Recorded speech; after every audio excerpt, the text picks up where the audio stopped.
That's why these girls don't like me. Ugh, I'm sure you girls hate me. What you can do about it? Yes. So I love you guys. Welcome back. Welcome back. Welcome back. We're now going to get into NaZiyah. We absolutely is. Rest in peace. That's what I feel like I have to say about NaZiyah.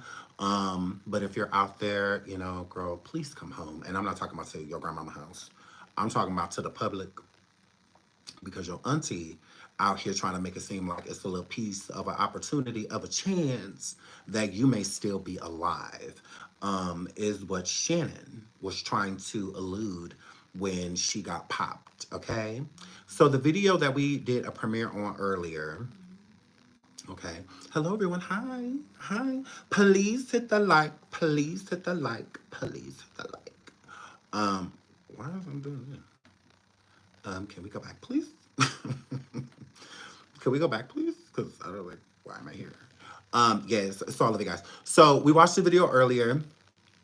Hi, Miss Tony Rosalind, Rochelle Mishug, Los Soto, hi Bill, Tina, June, Honey, yes, yes, Giselle, my baby, Gen X, Kim, Sheila, yes, baby, and then my girl, June, Sonia, Dayla, yes, Queen T, hi Bill, Tamari, and hi Love. Hi, Miss Braiderlight. Oh, I said that right. Hi, Ashley Boo. So y'all, yes, I need to go to me. I need to go to me. I need to go to me. We can just listen to the one that I posted, whatever. No big deal. So yeah, so we watched the video earlier. If you weren't there, we're gonna play the video so that you can see it. But I believe his name is Mark. He's a content creator that lives out in Detroit, in the Detroit area. He has been covering this story since the beginning. So shout out to him. He went over to because that's what we were trying to figure out during the video because the house was dirty and all, I mean it was just crazy. It was just crazy. Hi, Marcella. Speak with your girl, Marcella. Y'all make sure I get over there and subscribe to Speak with your girl, Marcella. She be having all the tea over there, especially about like the housewives and all of that stuff. She be over there doing her thing. So y'all get over there and subscribe to Marcella and tell her that Sean sent you, okay? I love you guys. Please hit the like. Please hit the like. Please hit the like.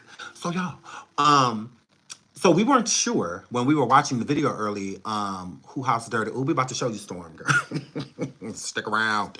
So the house was dirty. All the beds was on the floor, and clearly children lived there. You could tell that is some churn that be there because it was like clothes and baby clothes on the floor next to the bed and all of that stuff. I was like, oh my word. I was like, gross. So please hit the like. Thank you so much, Dayla, for the super sticker. Thank you so much, sweetheart. I really appreciate it. So I'm just like, whoa.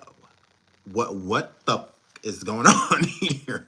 What in the where is NaZiyah Harris is going on here? So upon doing some more research, because I don't know exactly whose home it was, but it is Marketta's. It is where Marketta lives.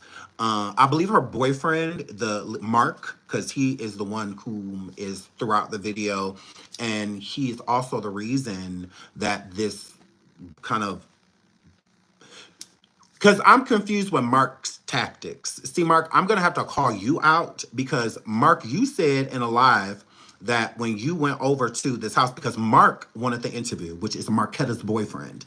Marketta is Shannon Harris's twin sister. Shannon Harris is where NaZiyah was staying and also the baby mother of 5 children to Jarvis Butts, the man that is in jail right now, facing charges for the disappearance of NaZiyah. So one of the main women in his life, which will be Shannon, and the reason how he was able to get NaZiyah in the first place, Shannon, she was there too. Shannon was over her sister's home, Marketta's home, visiting Marketta, and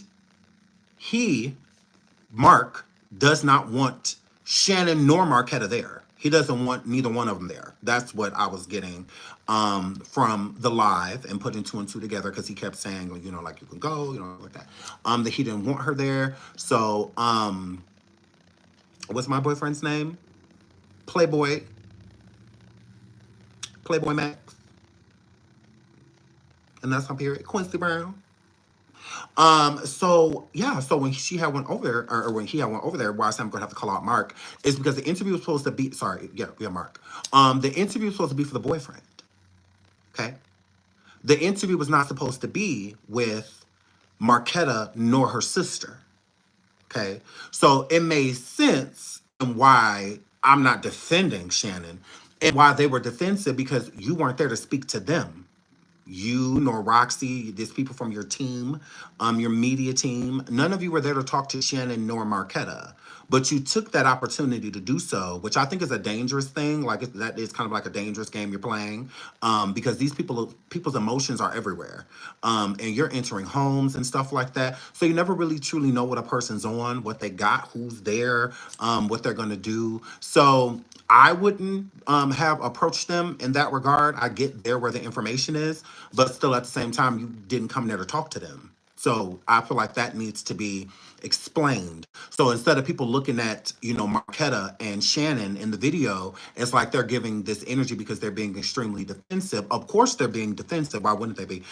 They're guilty of things. So with them being guilty, it still doesn't mean that I have to talk to you. Marketta nor Shannon owe this commentator anything. Like they don't owe you anything. They don't know you. Like they don't owe you nothing. So if they don't want to talk to you, they don't have to talk to you. Like that's how I look at it. Even if I'm involved in something that you want information on, if I want to talk to you about it, I will. And if I don't, I won't. That's why she spoke more, Shannon in the video spoke more to Roxy, because Roxy was not at the point of like attack. Roxy, you could just tell, was just it wanted information. She had her guard down, and I thought that was very smart of Roxy because you're not going to get anywhere with hostility. So him asking Shannon, "Oh, you like pedos and all of that," like, what are you doing? If you did want any information, if you did want her to speak, she's not going to do that being disrespected regardless of the situation she's been placed in. No one wants to be disrespected. Nobody. So if you wanted to talk to her, that was to me the wrong way of going about it. That's the difference between being a journalist and being ghetto. Because to me, that was ghetto. To say anything about Jarvis, unless she was asking a question to try to get information. Because if this is what you're doing, if you're interviewing to try to get information for the public, and stuff like that, you never know who's watching, and you never know who knows something. There could have been someone that saw NaZiyah after, other people said that they did, like after the shop or the hotel, around the time they were checked in the hotel or something. Somebody could have saw something, and if your information out there in a helpful way, then that'll help people come forward. If you're doing it like this, that's not going to make people want to talk. It's not going to make anyone want to say anything. So it's all about the tactic, um, cop movies, good cop, bad cop, if you will. Like you can't do those type of situations because you are not a cop. And this is still an open investigation. NaZiyah's passing or still being alive, it's still open. Like it's not closed. Okay. It's not at all. So even being a journalist or a blogger or whatnot, you are putting yourself in the middle of an investigation because this investigation is still going on. And Marketta and Shannon would be two key people, I think, especially Shannon, that they would be following and whatnot. So discouraging her wouldn't be the route to go. I think it would have been better suited if you would have tried more so of a peaceful angle, not kissing her arse or that, but just allowing her to know that, hey, look, I'm not here to attack you, or anything like that. We just have some questions. The public still has questions. There's some things you're going to want to talk about and some things you're not going to want to talk about. But if I could just have a little bit of your time, that approach, I feel like you would somewhere. Walking up saying what you said and then rebuttaling what she said, basically like, why are you one? All of that, you got nowhere. Like you didn't get anywhere. You got to the point where she didn't want you to record her. And when you walked up to her, she didn't ask you to put the camera down. She didn't say, don't record me. So she was open, if it was to speaking to at that point. I think you ruined it by stating what you said about Jarvis. Like that's very ignorant. You know, I don't think you're going to get anywhere because why involve yourself in this if you're not going to help people get answers? Why involve yourself to make matters worse and not better? That's the point. The audience wants to hear something they haven't heard before. The audience wants a new type of information to follow on because they can be helpful themselves. There's plenty of social workers, police officers, detectives, all of that watch a lot of these commentators. So we could be helpful, you know, and that nature. What you did was not helpful. So it's not me like coming down on you or anything like that. No disrespect. I just don't think that was the right approach if that's what you were doing. Roxy had the right approach. She was smart because you know you're not going to get anywhere just coming in here making them be defensive, walking in like, where's she at? You know where she at? Dot dot dot. She's instantly going to defend herself.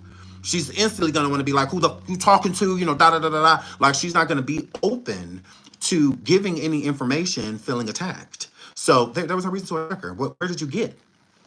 That's all I'm saying. I get she's disliked. I get it will be hard to even have a civil conversation with someone that you think is evil, that you think is a bad person, that you think is hiding things. But it's the police have to do it every single day. They literally have to sit there and talk to murderers and apists and all day long to try to get information, whether they're frustrated or not. And with a case like this, time is ticking. You know, time is of the essence. So anything is helpful that the police could have used because maybe with a lot of cases like this, people don't feel comfortable opening up to the police. They don't feel comfortable talking to them, you know, or anything like that. But with people like us, when you see your own kind, when you can put your guard down, then we can get further. We can get more information at times than police can. With a lot of the bloggers, people feel a sense of connection to them, but you didn't do that.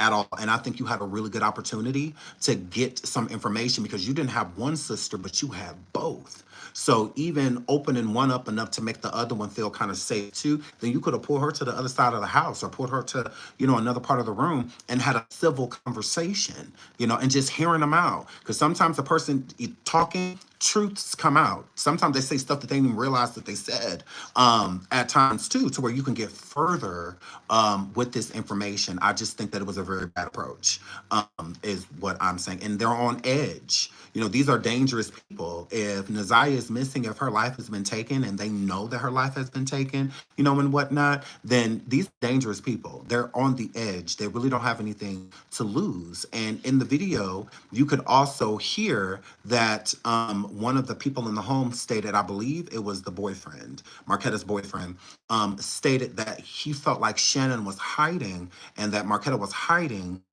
in the home. And they're like, well, hiding from who? He's like, well, y'all not going to work and, you know, and whatnot. So clearly they feel the pressure in the public. They feel the stares. People approach them. Let me pull this up because y'all kept sending this to me and show y'all this really quick. Because in the video, when she says that her, like, when they're like, you know, it's people out here looking for you, you know, trying to hurt y'all, the kids don't feel safe here, and whatnot. That's another reason why the boyfriend wanted even Marketta, his own girlfriend, to leave because their child does not feel safe in the home. And that's completely understandable. They're targeted. And I'm sure this child has probably been targeted at school and whatnot. People are not stupid. They see connections. They know when you go from saying this person is your cousin, this person is your cousin. So if something happened to that person, people are gonna say like, "Hey, ain't that your cousin? Ain't that your mama? That or your sister, your auntie? You know, blah blah blah." So people are clearly approaching them. So when the sister Marketta lies and tries to make it look like no one is after them, please don't believe her. Here's proof. This is Annette, the grandmother. Okay, leaving the store. Okay, absolutely, and a bystander approaches. Know where NaZiyah is. Are y'all gonna tell us? Or y'all gonna stop playing games? Huh? How you miss your baby? You don't miss your grandbaby? Please hit the like. Huh? You don't care about your grandbaby? Hello? Here, take some cheese balls with your burger ass. Use a burger, bitch. Here, take some cheese balls. You fucking cornball ass, bitch. Go let that shit happen to your grandbaby. You a fucking burger, bitch. Oh, burger ass bitch. Huh, take you some ketchup too. You a burger. You a burger. You a burger. Take some ketchup with that sandwich. Take some ketchup with your sandwich. Yeah. Yeah. Burger. Burger ass bitch. Burger. Burger ass bitch. Excuse me, ma'am. The people of the public wants to know where NaZiyah is. Are y'all gonna tell us? Or y'all gonna stop playing games? Huh? How you miss your baby? You don't miss your grandbaby? Huh? You don't care about your grandbaby? Hello? Here, take some cheese balls with your burger ass. Use a burger, bitch. Here, take some cheese balls. You fucking cornball ass bitch. Go let that shit happen to your grandbaby. You a fucking burger, bitch. Oh, burger ass bitch. Take you some ketchup too. You a burger. You a burger. You a burger. Take some ketchup with that sandwich. Take some ketchup with your sandwich. Yeah. Yeah. Burger. Burger ass bitch. Burger. Burger ass bitch. Excuse me, ma'am. Correct. So when the male states in the video that we're about to watch, when he states that the son doesn't feel safe, things like that, I would completely see why. And again, I understand the approach may not have been the best of the person approaching Annette, the grandmother, NaZiyah's grandmother. I get it, but people are upset. People are angry. And they're going to choose to react and respond how they choose to react and respond. I can't tell them that they're wrong. I'm not going to tell them they're right either. I still don't know what a burger is. Shout out to them. I don't know if that's their lingo down there. Shout out to you. But she said, you a burger. I don't know. It's like burger means bird. You know how people say in New York, like how they be like, you a bird.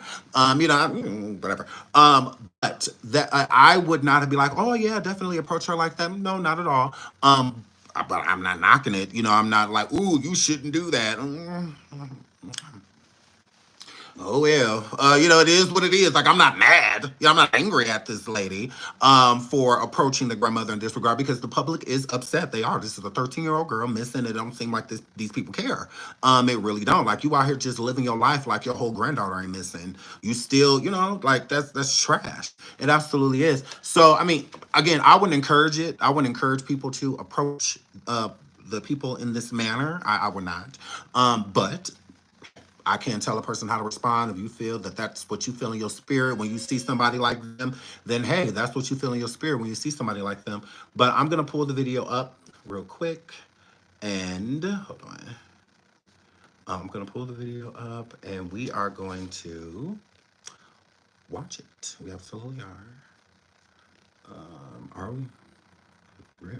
Hold on. Yeah, okay. So we're going to pull this video up and we're going to watch it.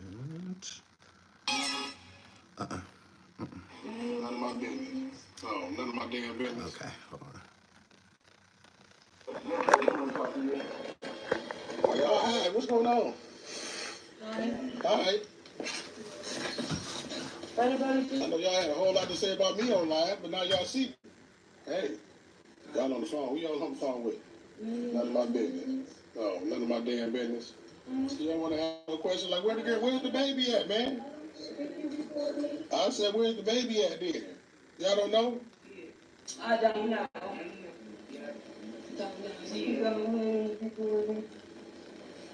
Yeah. That's crazy. Yes, that before, yes.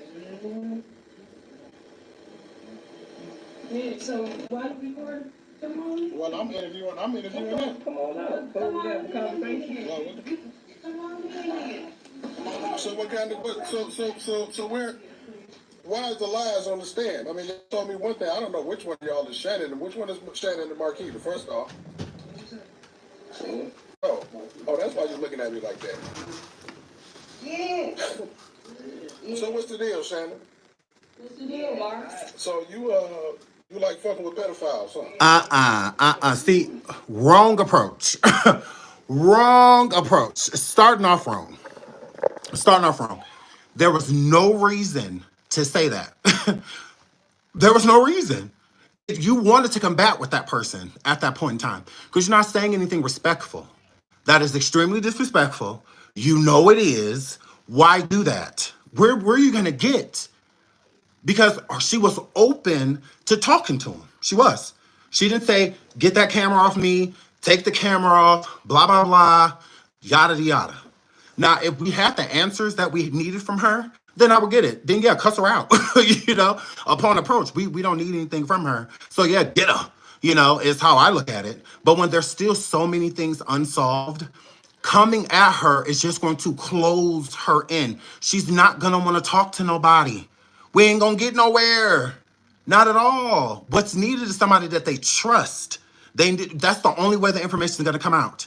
But everybody is attacking them. So when you're getting attacked, you're going to close in. You're going to be defensive. It don't matter who it is. You're going to feel like anybody approaching you when you're guilty of something that they're judging you instantly, and they don't even know you, but they're judging you because they feel like they know. So again, the tension is very high. Like you can cut a knife. So why approach it that way? To me, that's dumb. If you want to talk to her, if you want to fight with her, then yeah, go ahead. Go ahead. But clearly you want to battle with her because this ended quickly and he ends up walking away. What was the point? What was the point? To me, that's stupid. Why say that? Now, I want y'all to pay attention to her body language prior. Hold on, let me see if I make this bigger. Okay. I want y'all to pay attention to her body language prior to him asking that question. Because prior to him asking that question, she was open to talking to him. And so was her sister. Look at both of them. Both of them, of course, are defensive, but not defensive enough to not speak. Hold on. But not defensive enough to not speak. So they wanted to talk. They were open. But what he said changed that.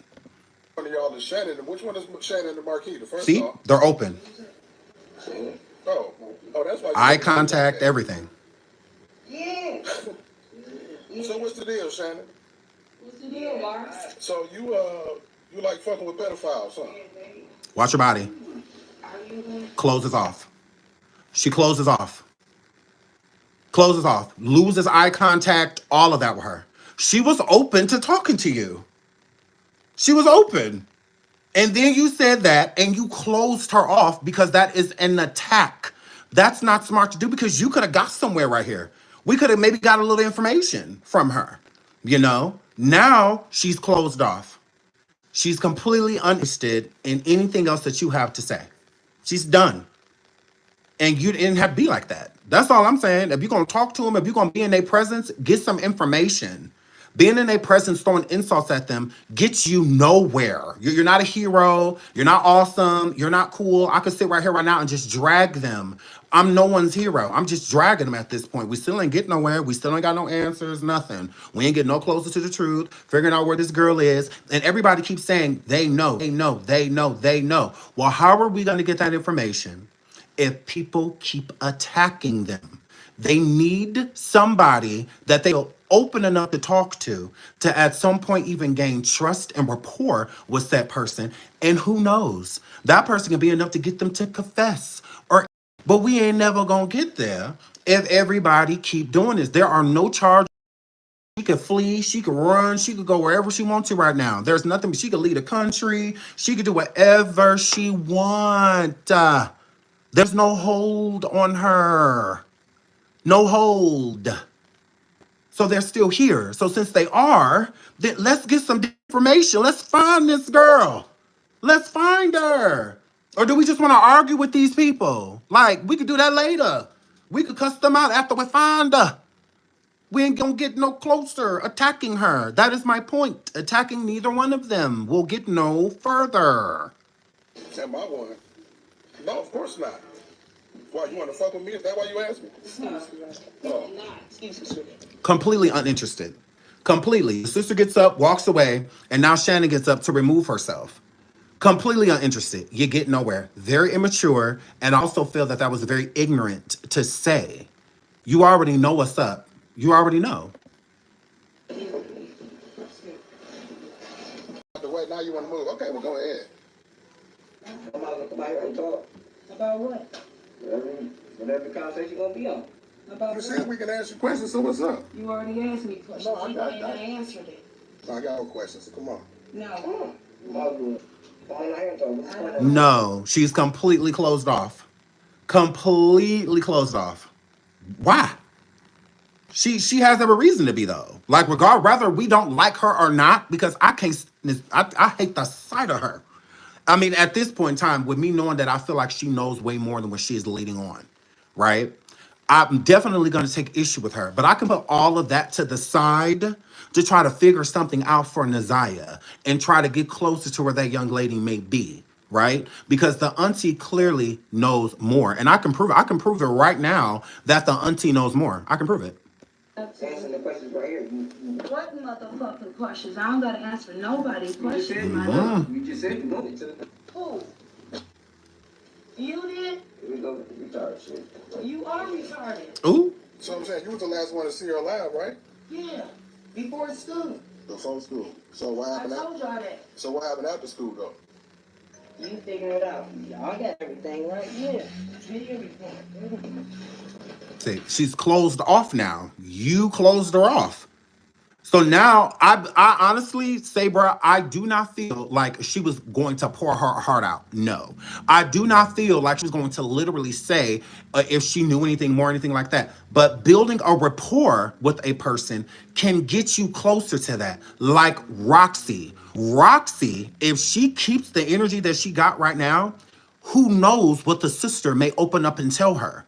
Because it's going to get to a boiling point to where something is going to come out eventually. Something will come out. Where anything done in the dark, it must come to the light. So it's going to come soon, sooner rather than later. It's going to come out. But when it does, it's going to need to come out to somebody that she can confide in. She's not going to want to confide in someone because a person is more prone to tell a stranger the truth at times than they are their own friends and family. They'll be quiet around their family, but go to therapy and spill their guts out. You know, when not to a stranger. You know, they'll go and tell a stranger everything because the stranger is not judging them. They do not know them to judge them. But when you tell somebody in your inner circle, family, friend, or something that's going on, if you don't want to be judged by that, then you won't say anything.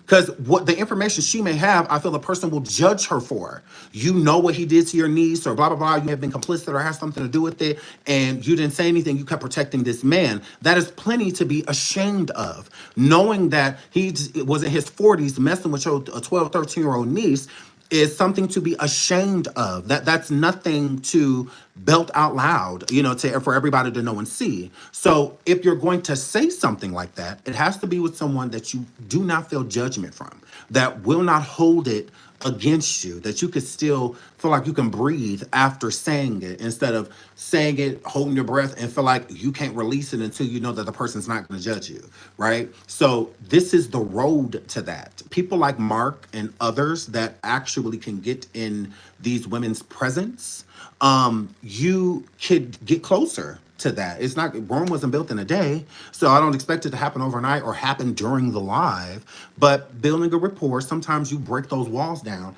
and you start to say things that you don't even realize that you're saying. So yeah, I think that that was the wrong approach. I just don't think that that was a good approach.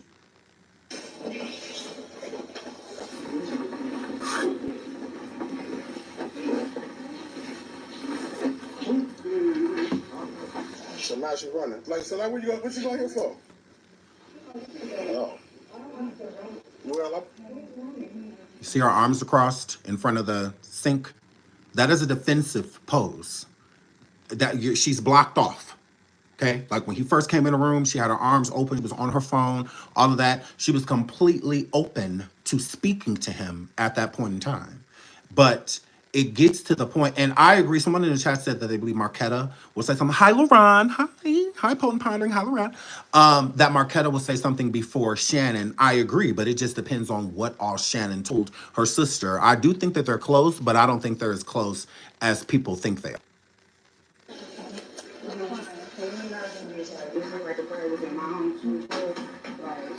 well, he said he wanted you out of here. You ain't want to leave, so that's why we're here. Who? Your boyfriend. I'm on the phone with the landlord right now. Like, what you need? Like what you need? Like, he's here off the track of my love sister to me. This is house. Who? This is house. This who house? It's our house. Tina, No, you like this right now? You can come over here. Yeah, you want to leave? You keep talking about bitch. You keep talking some bitch. But you lived with your mama when he moved here. First of all, he stayed around the corner. He wasn't even staying here. And we ain't gonna do that. I know. So again, at this point in time, it's being defined because she gets very defensive when that is stated, because he don't want her there, the boyfriend, and they're basically stating that it's not her place. And she's making it seem like I guess it was her place, and then he ended up moving in. But let's listen again. Sister to me. This is house. Who? This is house. This who house? It's our house. Tina, Don't act like that right now. you come over here. Yeah, He said it's our house. Don't act like that, because you know the relative said this is his house. You know, this is his house, and she's like, this who? So and the boyfriend says in the back that it is our house, but basically like it belonged to me. You know, it's mine. You live here. You talking about you tell us some this But you lived with your mama when he moved here. First of all, he stayed around the corner. He wasn't even staying here. And we ain't gonna do that. I know. You don't walk up on me though. I ain't walking towards you. But this is my I can house. walk towards you. I don't give a fuck. This my This house. my house. Right. Yeah, this is my house. This is my house. We not doing that. This is my house. This is my house. This is my house. So this is very simple-minded. This is when you know you're dealing with a bunch of unintelligence. And not to be funny, but this is when you can tell that because their attention spans are very short. For the tension is about other stuff. You know, that this is the whose house this is. This don't have nothing to do with nothing. Okay. This has everything to do with outsides that are going on, and those things are not being dealt with. This is how you can tell the intelligence level in this home is very low. Very low. Because the conversations that are going on is supposed to be about NaZiyah. No one is talking about NaZiyah. So with letting what's going on in these households and with the other family members as well. NaZiyah's not being mentioned. This is why they have done nothing really to find her, gotten any closer to finding her, or anything like that, because they plan on doing nothing. That's their plan, is to do nothing, because NaZiyah getting found or anything like that, I think will open up the lid on other people being involved. So the grandmother and the aunts and whatnot, because they keep saying that they're looking for NaZiyah, but Shannon has basically barricaded herself over in Marketta's home with her family, her boyfriend and son and whatnot, instead of out here working and doing the things that she's supposed to be doing and out here in these streets when she's not working looking for her niece. This energy here is proof that ain't nobody really been doing anything besides the outside family.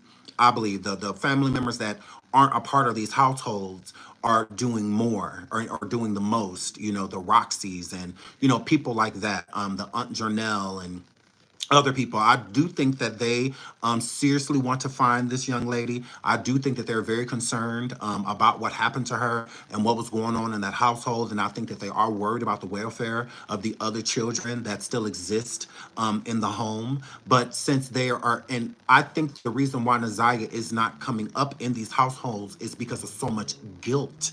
There's so much guilt that is in the home because not only did these things happen to NaZiyah to where she's now disappeared, or a high probability that she's no longer alive, but it's the essay and the molestation and when all of the other stuff, you know, that was going on in the home too. These things have been being avoided, and now they can't avoid them. But the intelligence in the home is so low that no one really is educated on, you know, trauma and things in that nature to where nobody's dealing with it.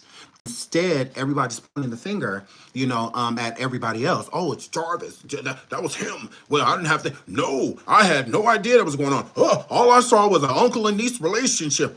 Jarvis was never really here. He just came in here to use the bathroom. You know, they're just trying to make sure it's not on them. So it's the guilt that is in that house. They have grieved what happened to NaZiyah on January 9th. They knew she was gone. They knew. Okay. And they're doing everything in their power to keep the same story. That's why the story, even to the judge, said that both of their testimonies, not just Annette's, was questionable. Because it was like they were regurgitating a lot of the same things. It's like y'all have rehearsed this and it's low vibrational. So there's really no intelligence or explaining or specifics to what happened. You say Shannon said she was the last one to see the young lady, but can't necessarily state exactly what she had on or what time she walked out of the door. If she didn't come home, what time did she notice that she was missing? There's a lot of stuff that they can't explain. So I feel that that means guilt. So why would we be sitting here in the house talking about some, we need to look for her, we need to find her, when Shannon has already come to the mentality of her being gone, accepted it because that's what happened. And I feel it's the same thing with Annette. They have accepted what happened to granddaughter Annette out here at gas stations and grocery stores and stuff like that, but she not out here nowhere with no signs or posters or anything. Her granddaughter, she could be leading this movement. Do you know how much support Annette would get if she was truly looking for NaZiyah? Do you know how Detroit would stand up for her? Detroit would stand for the Harris family if that's what they wanted. Roxy trying to do it throws the people off because she wasn't really involved. She wasn't really there. So it's going to take the people that saw that girl every single day to be the ones that are going to stand for her. You know, the aunt, the grandmother, the whole city would stand up. I feel, if that's what they were doing, but they are guilty. And with them being guilty, they're falling back. They're letting Roxy be out here doing everything, leading this campaign, keeping the public updated on court dates and all of that stuff while they do nothing. Shannon is showing what she's doing in this video. She over here hiding at Marketta house. She ain't out here looking for this girl. She has no concern. She gets an attitude when she is brought up. Literally. There's no concern. She's gone. I think the energy would be different if Shannon really thought that this young lady was alive. She knows she's not. That's why she is frustrated with people asking her these questions consistently and still doing it, because she's over it. She's over it.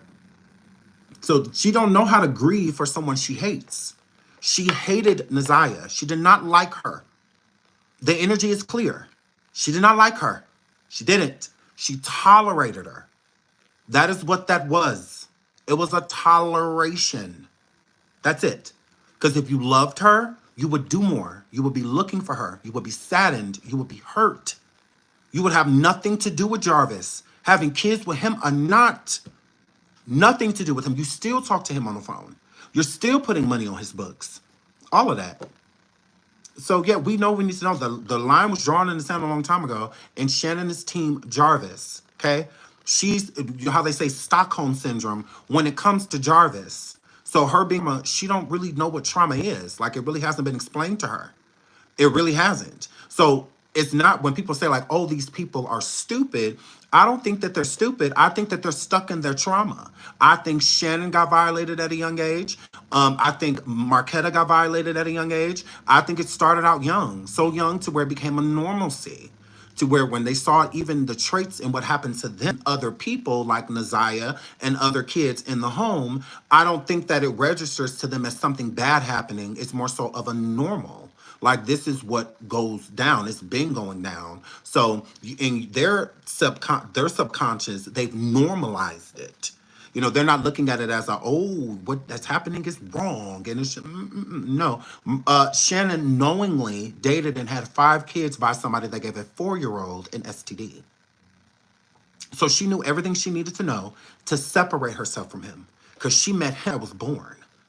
So let's call a thing a thing. She allowed those things to happen to NaZiyah. She knew what was going on. All right? But since she got no protection, since nobody why does she have to protect NaZiyah? Why? That is how I'm reading it. That's where the defense comes from. This happened to me. Did nobody do shit? So why does it happen to her? So what make her so special? You know, that we gotta drop everything and all of that, and what make her so special? There's the brother, Annette's brother in the family is a level 3. And everyone showing a video of NaZiyah with that same male. When NaZiyah was little, she maybe looked like maybe 6 or 7, something like that. And he was sitting her on his lap, you know, and all of that. That was a level 3. He was doing that too. And Shannon and Marketta, they all were raised around that man. So, and he's been caught multiple times. He's a level 3. So was he doing anything to NaZiyah? We don't know. We don't know. Only NaZiyah knew that. Correct. Was Marketta or Shannon violated by this man? We don't know. Only they know. Only they know. So when people say generational, know that what generation, that means lack of education, lack of being educated on the subject. So they're not looking at it like us. Ones that have been educated on this matter, ones who our family will question us about this, and if something was going on, would do something and all of that. This is not their reality. So we can't force it down their throat because we know right from wrong. They don't. So you can approach it like that. I can approach you like you know something if you don't know. I can't jump down your throat and say, you should know what 33 times 66 is because I do. Like, yeah, I don't. Never really found a math. You know what? So, but I'm jumping down your throat because I feel like you should definitely know the answer. Like, yeah, no. That's how you have to approach the situation. Not with kid gloves or anything like that. No, I think that they're stuck in their trauma. So the ages that some people, victims are violated, you kind of stay in that age bracket. Like you never leave it. It's like a pause button, that is pushed to where you're not really interested in anything outside of being in a fantasy that you can forget what happened to you. So you lack interest in school and stuff like that. You may experiment with drinking, drugs, and some people take different roads and they stay stuck there, like right in Arrested Development. Like they kind of, not that they're stupid. I think that having children early and all of that stuff, it forces you to grow up. It forces you to have to learn things that you weren't taught. That's why a lot of them still live with their mamas and stuff like that. Well, they weren't taught to live on their own. They weren't taught to find places and jobs. They weren't taught any of that stuff. You have to teach someone that. You can't just expect that they're just gonna get it. It don't work like that. Sometimes you got to handle things differently. And with this situation, I think it's a little bit more delicate because this is a family abused, like a whole family. We hear all these horror stories that came out of these homes, and we expect a sense of normalcy. We're not going to get that because nothing going on in that house was normal. Nothing going on in that house was supposed to happen. And this is years, okay, of being stuck in this mind frame with no one to come and tell you something different. It would take somebody to let Shannon know, hey, what happened was not your fault. It was not. Because most victims internalize, and make it seem as if it's something that they did. If I wouldn't have been in the room that day, maybe he wouldn't have did it. If I would have screamed, maybe he would have stopped. If I would, they force it on them because they don't know any. There's nobody around them telling them that they're special and that they are loved and that they are protected and that if somebody does something to you, they're not being told none of that stuff. When those things happen, why would people expect anything other than silence? Because that's all they know. Everybody else has been silent. The people before me, if it's happened to them, they've been silent because they didn't say like, when I was little, this happened to me. That's enough to make a person open up and be like, hey, well, that kind of happened to me too. That's not supposed to happen. Like they will have no idea. In these women's mind, they think like it's normal. Like, oh, he did it to you too, girl? Me too, girl. I was 8. And they talking about this like it's normal, and it's not. The cousins would even have conversations about what Jarvis was going around doing, and Jarvis trying to get with this one and get with that one. That's not normal. There's nothing normal about that. A 9-year-old sitting here talking to basically a 12-year-old talking about how he tried. What? That is crazy. But it's been normalized. If Jarvis doing it to this one, he coming in the room, he climbing on cousin from cousin to cousin to cousin to cousin. Why would somebody say they're young? They're kids. They don't know any better. They're super naive. They have no idea what's happening to them and why. Not at all. That's why the grooming tactic and him making NaZiyah feel like he was her boyfriend, because that's how he got to explain it to her. We're boyfriend and girlfriend. He didn't leave it like it was open, like I'm just up here, assaulting you. That's not how he left it. He made her feel like we're in love. We have a connection because in his mind frame, he's never grown up. He's never grown up. He's still stuck. He's still that 13-year-old boy that was being violated. That's how he can easily look upon a 13-year-old to be attracted to her. Easily look upon, because in his mentality, his mind frame, that's where he is mentally.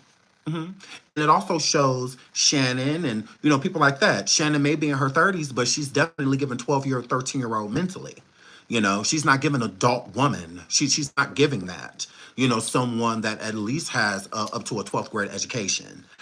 She's not giving that. She's giving more so fourth, fifth grade.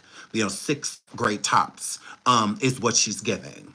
So you would think like, oh, she's a grown woman. She's not. No, not at all. Because normal women her age would not allow Jarvis to do what he was doing.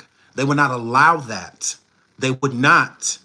An educated woman, one that paid attention in school, graduate, even did great, GED. At 31, they're not allowing anything like that, even younger. They're not allowing anything like that.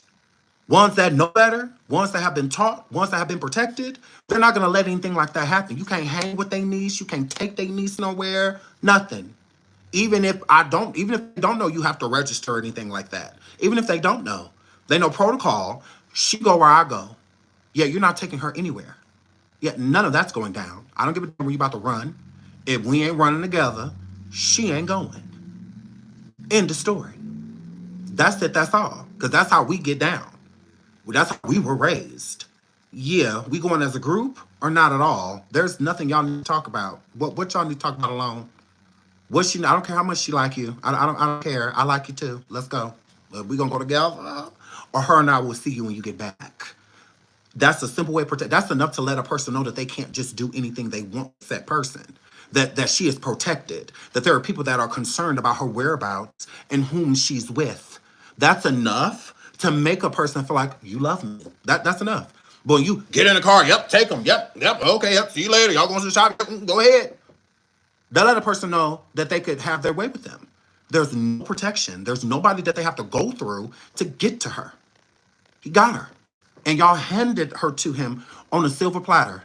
You handed somebody extremely insecure, vulnerable, underage, and undereducated around a man that you knew was a monster. His rap sheets say he a monster. You ain't even got to say it verbally. Like you know what you need to know. And you allowed this man to infiltrate that young woman's spirit, an innocent, because that's what she was. She was a child, an innocent. You knew that. But since y'all innocence was taken, you don't see anything else. It's oh well, is what it gives. It does not give concern or anything like that. It gives, didn't nobody protect me and I'm fine. So she'll be all right. If we all made it and we good, she'll be all right too. But if you look at your life, y'all not good. Look at what it's gotten so bad and out of control to where this girl is now gone. Did that happen to any of y'all? Did the person that did that to you make you disappear? Did you get pregnant by that person? You know, all of it, did that happen? No. So clearly it's not the same as getting worse, not better. So again, I think that we have to look at it in that approach to where we can't expect these people that don't have the education on these topics to be educated about them and then get frustrated when they're not. It's like, no, that's how you have to look at the situation for what it is, not what you want it to be. Please hit the like. I'll you up. Okay. I'm hot.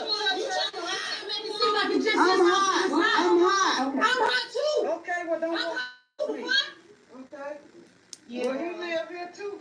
I didn't say it's what you mean. Okay. You going all script what you mean? Don't get mad. So was you jealous about Jarvis messing with NaZiyah or what? Like, I'm not talking to you, I'm talking to her. Right I move. have no need to be jealous of a 13-year-old. That's my niece. Right. Trying to ask me some dumb questions. And that is a stupid question. I think that that's a question. Why would you ask her if you keep saying things to her to make her defensive instead of being like, hey, are you sure you didn't see her when she came back home? Is there a possibility that she came back to the Those are questions that I feel are valid. Though just anything in that regard. They found everything but the colorful jacket. You said that you saw her last in the morning when she left. She had that colorful jacket on, correct? Do you think that she was actually out there because the colorful jacket wasn't? Do you think it's still with her? Do you think that she may be out there with maybe a boy she met from school or a guy from the neighborhood or something? Like, I mean, just anything trying to get closer to a whereabout. Or something like that. But to ask disrespectful questions like you like pedos, was you jealous of NaZiyah and Jarvis? Why would she say yes to that when she said on the stand that she saw nothing different than an uncle-niece relationship? So she's not going to go beyond that. And if she does change her wording or what she may have saw, she's not going to do it while being attacked. She's not going to do it while doing that. And again, these people, the education level is low. So you have to be there with them. You can't get too intellectual because you may go beyond their comprehension. And you also don't want to have to dumb yourself down because you may not get across what you're trying to get across because you are trying to speak in ebonics and, and all of that when you can just sit down and be understanding. Like, you could have had a really good conversation with this individual. You could have, but the interviewer to me is being just as low vibrational as she is. It's no better. Like, if anything, you could show some level of decorum, but we're not getting that. It's just disrespectful questions, making her more and more closed off to where she's getting agitated and aggravated to where now she really doesn't want to talk at all. No, Roxy. No, Roxy, no. That's Roxy in the jacket. Y'all want to do this, right? No.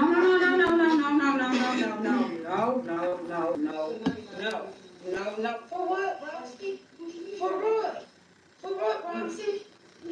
For what, Roxy? I got it 13 years. Baby, I'm not gonna do this with nobody. I said what I said. I said so down on everything of what I said.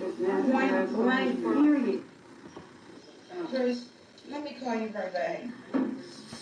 Huh? I love you, but they must be talking, because I know you talking ignorant. That's why I'm calling you. Right.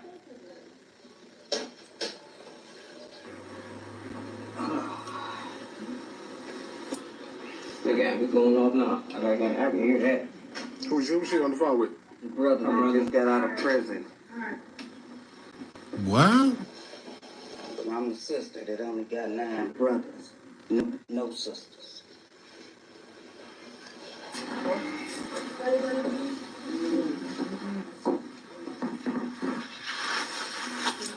Didn't want to tell us where she was at. Tell me to figure it out. I got everything else. Questions is rolling in too fast in the comments for me to.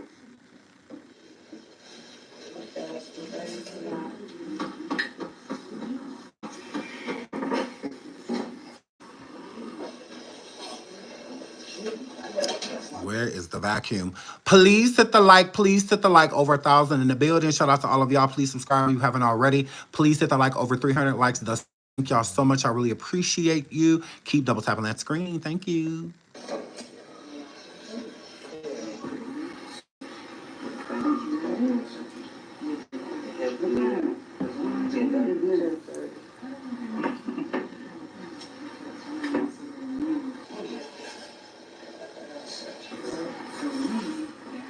The brother showed up later to fight. Fight for what? Like, what are we fighting for? What?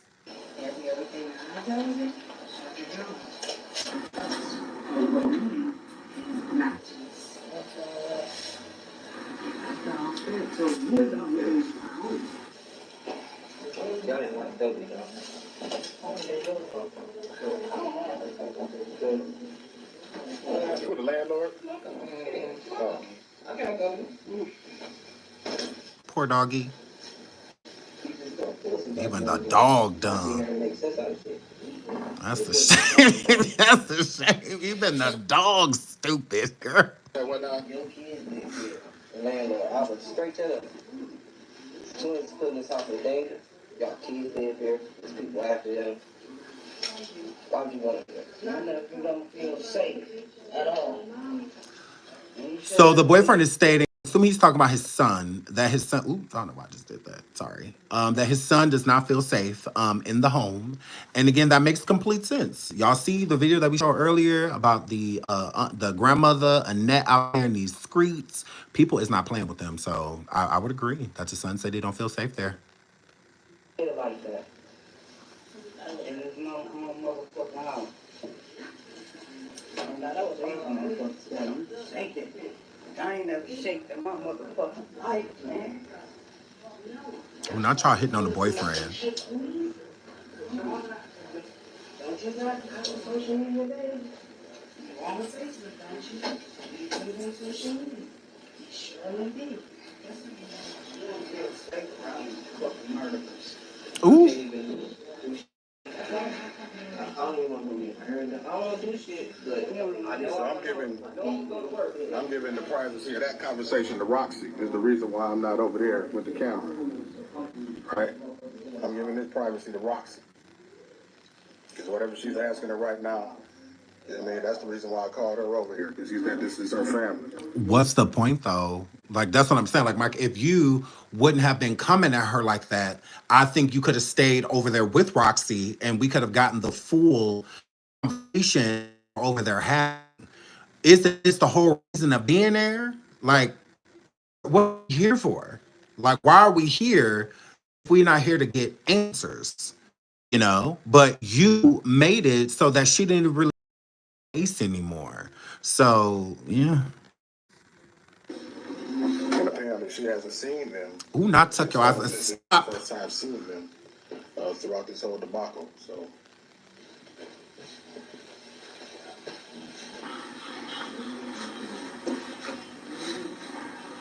Yes, he's the blogger. Mark, I think his name is.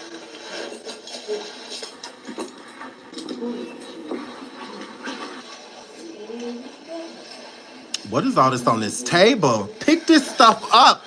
Oh my God. Where's the broom and dustpan? Look at this flow. What is that? Oh my goodness.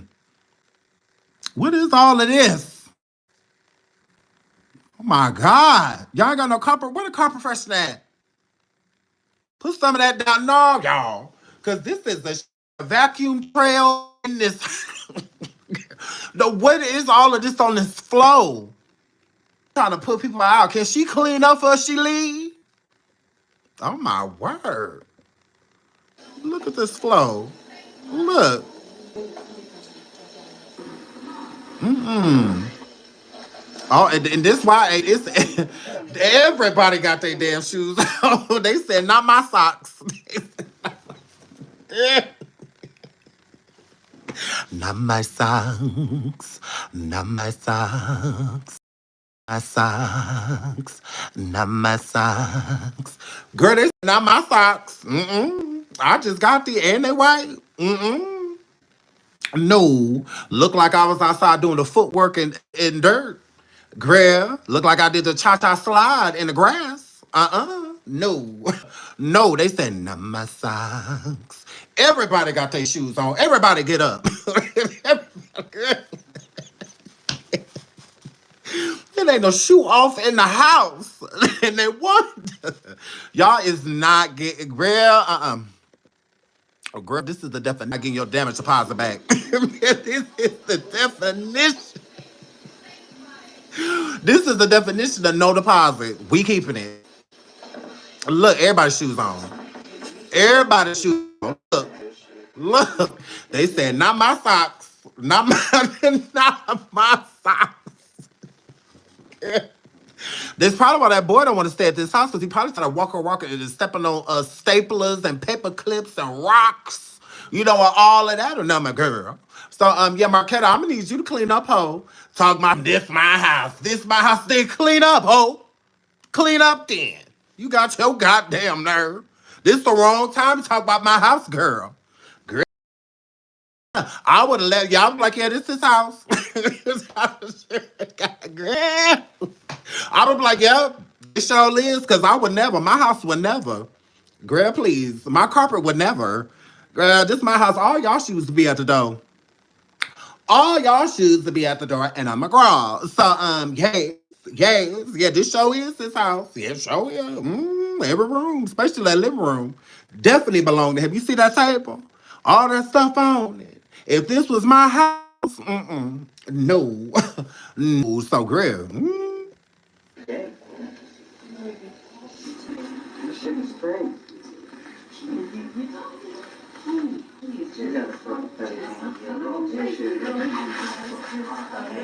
Look at Marketta. I mean, Shannon.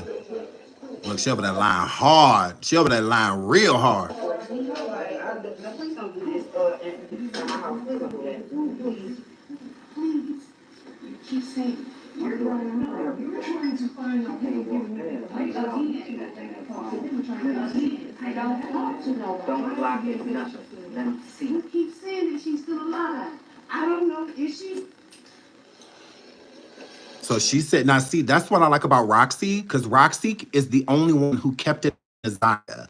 So Roxy basically at this point is questioning her. This conversation is important, but it's hard to pay going on. So again, if as a blogger, I think that you should have the camera on them. Even if you weren't talking to her, you could have been standing right next to Roxy and getting that full conversation. You are letting your audience down at that, because what was of going over there, really no information, nothing really came from this besides drama. Besides people saying that they're being confronted, them arguing, a few times, that nothing was resolved when it came to NaZiyah. We did not learn anything about NaZiyah. Is this about attacking the twins and attacking Shannon? Or is this about figuring out what is going on with NaZiyah? Like, you are deflecting, you are going beyond what we are trying to figure out. You got no closer to helping the community, helping the listeners, find anything resourceful when it came to her. To be like, okay, I'm glad you did that, because now at least we know this. Or nothing changed. The only really profit that we got out of this, I guess, is this right here. When Roxy is asking patient or where NaZiyah may be, or if she's still alive, and Shannon's trying to make it seem like there is a possibility that she still may be alive. So let's listen to that again. You keep saying that she's still alive. I don't know. Is she? Do you think she is? Last time. Now you see Shannon saying, "I don't know." You see her that shrug, her opening her hands, shrugging her shoulders. That is her stating, "I don't know." That is all the body language you need to know that NaZiyah is no longer with us. NaZiyah is no longer with us. How do you go from saying it's possible that she's still here to when somebody says, "Is NaZiyah alive?" and you say, said that her friends told you that she was out with dudes, that she was out with boys or older men from out the neighborhood. You said that strong possibility she still may be alive. I don't know anything about her being deceased. So when Roxy is asking, like, okay, well, is she still alive? And then that we know everything we need to know right there. Boom.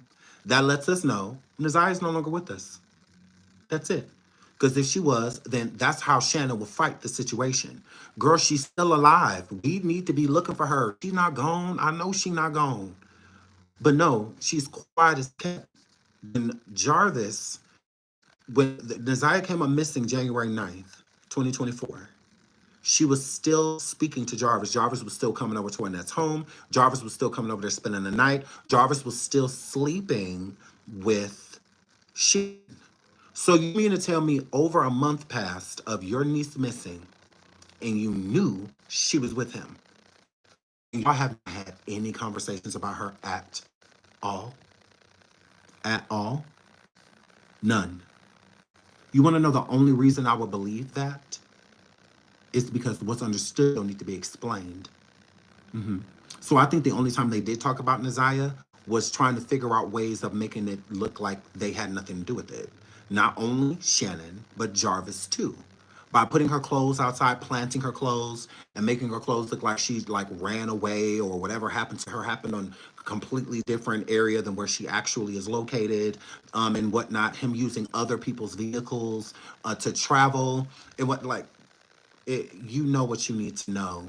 And let me pull this up real quick.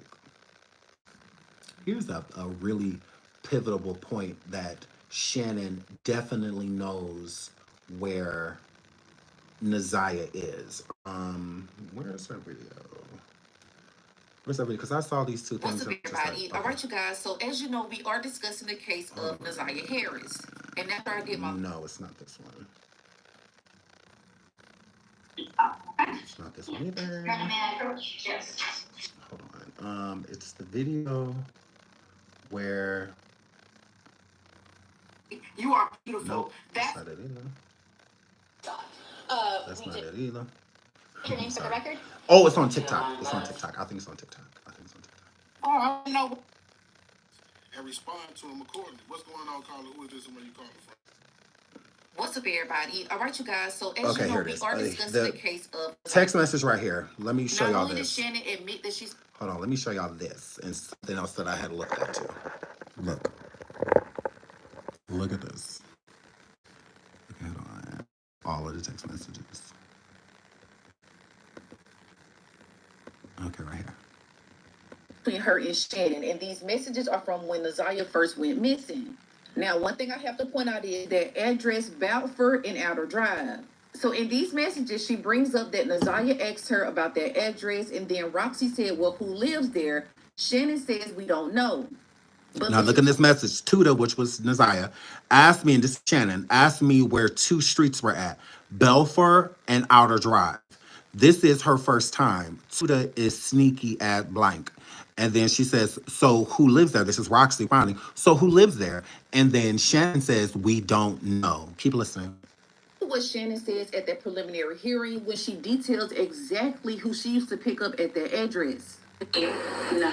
Do you know anybody at that location? No, the only thing that I'm used to, I'm familiarized with just picking up Jarvis.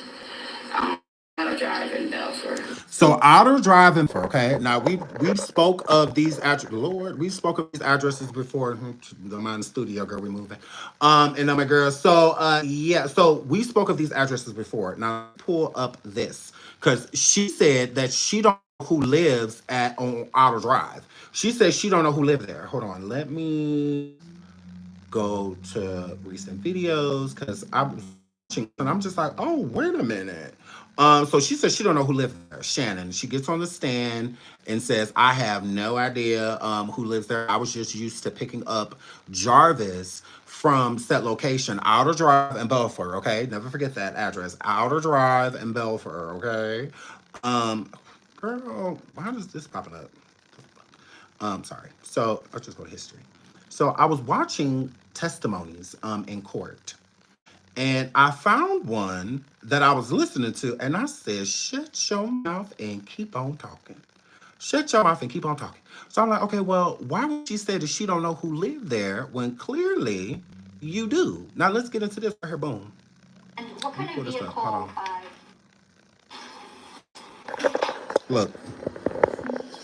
Look at this. Now this is Jarvis's baby mama. This is his baby mama. Listen. This who car Jarvis had borrowed. He borrowed her car twice when she was missing. NaZiyah.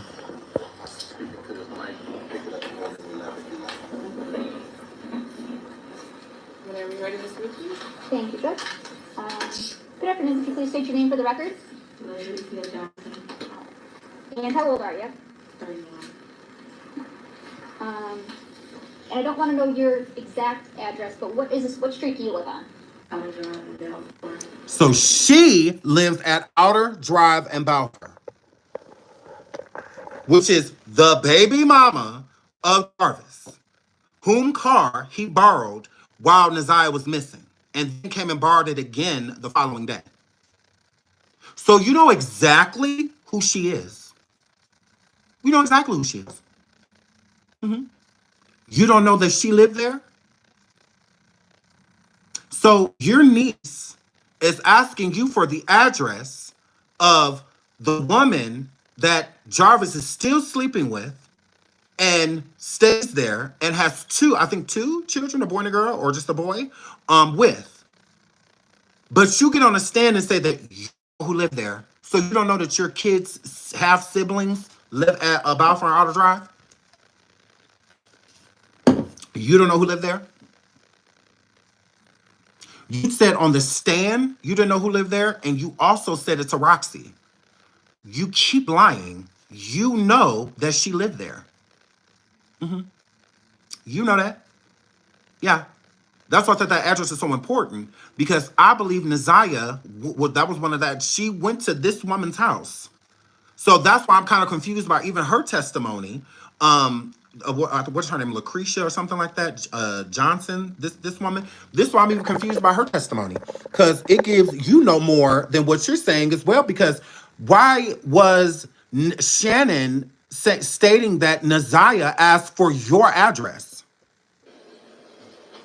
And what kind of vehicle did you drive back in January of 2024? Blue Nissan Sentra. Okay. And do you recall being interviewed by Detroit police back on August 30th of 2024? Yes. Okay. And fair to say that was in relation to a Jarvis Fox? Yes. Okay. Do you know a Jarvis Fox? Yes. Okay. And how is it that you know Jarvis Fox? He's my daughter's father. Okay. And do you see Mr. Butts in the courtroom today? Yes. And can you point to him and tell me the color of the clothing that he's wearing? He's right there and he's wearing gray. And you're with the record of like the witnesses identified the defendant? No, but. And you said that he's your daughter's father? Yes. How old is your daughter? She just turned 2. And when did you meet Jarvis Fox? I'm not hating on the wig. It's just this right here. Okay? It's just, it's just this right here. The slap on right here, girl. It's really bothering me. Just this little piece right here. Okay? Other than that, I mean, it's kind of cute. But it's this little piece right here. Right here. That is aggravating my soul. 2019. And how was it that you met him? I had a flat tire and I went to his auto shop. Warm and casual. And yeah.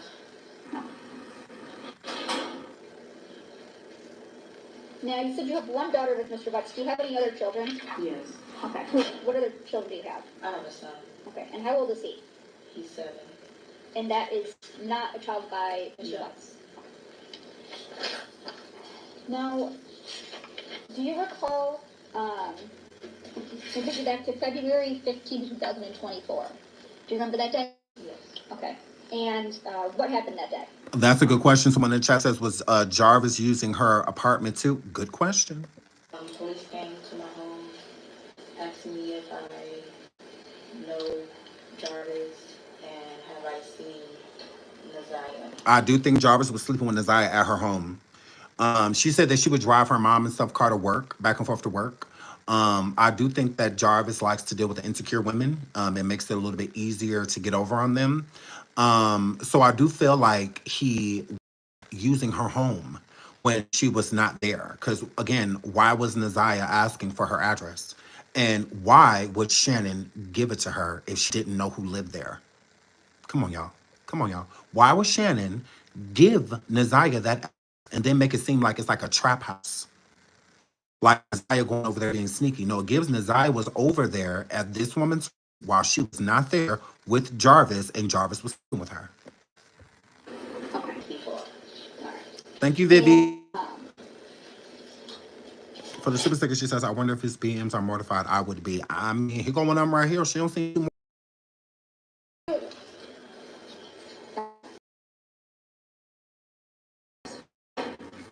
They search my house. Did they ever search at that time? Did they your vehicle? Okay. They didn't. I don't know if that was what you call it, a search of them looking inside. Okay. Was there ever a time that you allowed Jarvis to use your vehicle? Yes, one time.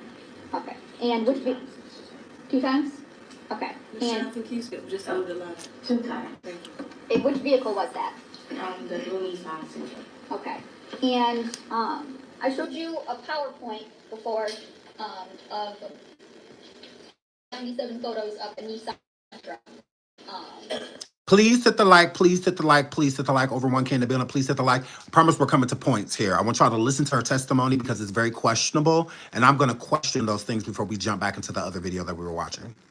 Do you recall seeing those photos? Yes.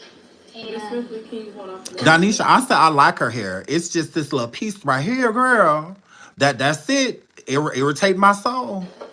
oh, sorry.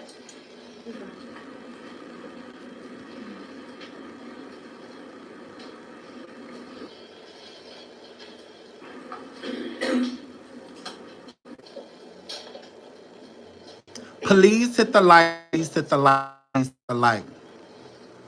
Yeah. Prosecution, hurry up. Recall me showing you the photos of a Nissan Sentra. Yes, yes. Okay. And in showing you those photos, did those fairly and accurately depict how your Nissan Sentra looked back on August 30th, 2024? Yes. Okay. Now, did it? Well, first I'll move for the admission of People's Proposed Exhibit 11, the point of the Nissan Sentra. Objection. No objection. It would be the minute as People's Exhibit 11? I publish? Yes.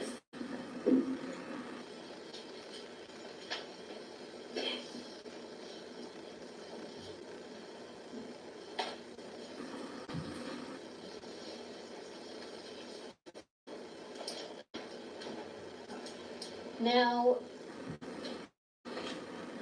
when you let Travis Butts borrow your vehicle, did it look? Oops, sorry. Did it look how it was photographed? The back was messed up, but the front was good.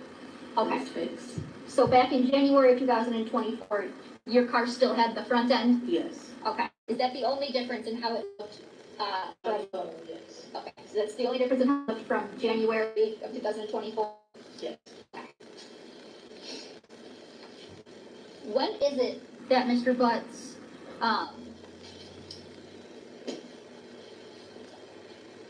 borrowed your vehicle?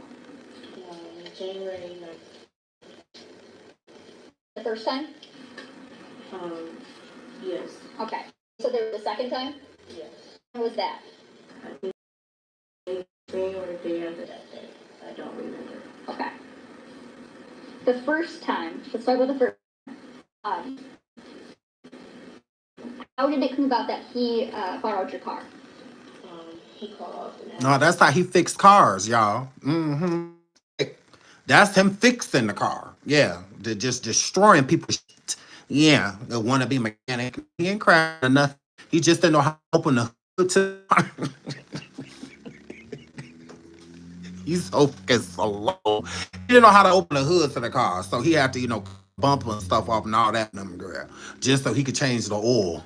If he can use my car to do something with his son. Okay. And when is it that how did he get your car? I didn't get home till about 9 o'clock and he came to my house. Okay. Is that 9 or 9 p.m.? 9 p.m. 9 p.m.? Okay. And you said he came to your house and picked it up? Yes. Thank you, the real Empress. So imagine him driving to her house to drive her car. Why not just drive what you're driving? Did Mr. Bucks say how long he was going to borrow your car for? No. Okay. Did you have a time where you expected it back? At least 2 hours. Okay. When did Mr. Bucks return with your car? The next morning. Was this normal, abnormal? No, not normal. Not normal? Okay. And did Mr. Bucks say what he was doing when he had your car? No. Okay. Did you notice anything different about or in your car after his use that first time? No. Okay. Did you notice anything in the back seat that was different? There was a pair of glasses that was left that my son was playing with. Boom. So that's my issue with her. Mm-hmm. My issue with her is that she said that she's gonna, and I can let this play a little bit longer. She said that her son had found some clear prescription glasses and was playing with them. Like he put them on his face, all of that. And this is the day after NaZiyah went missing. So this is on the 10th, I believe, when Jarvis and her were in the car together. So when he found those glasses, she knew who NaZiyah was. She did. She already knew who she was. And I also believe that she saw NaZiyah multiple times, even if NaZiyah was just in the car with Jarvis.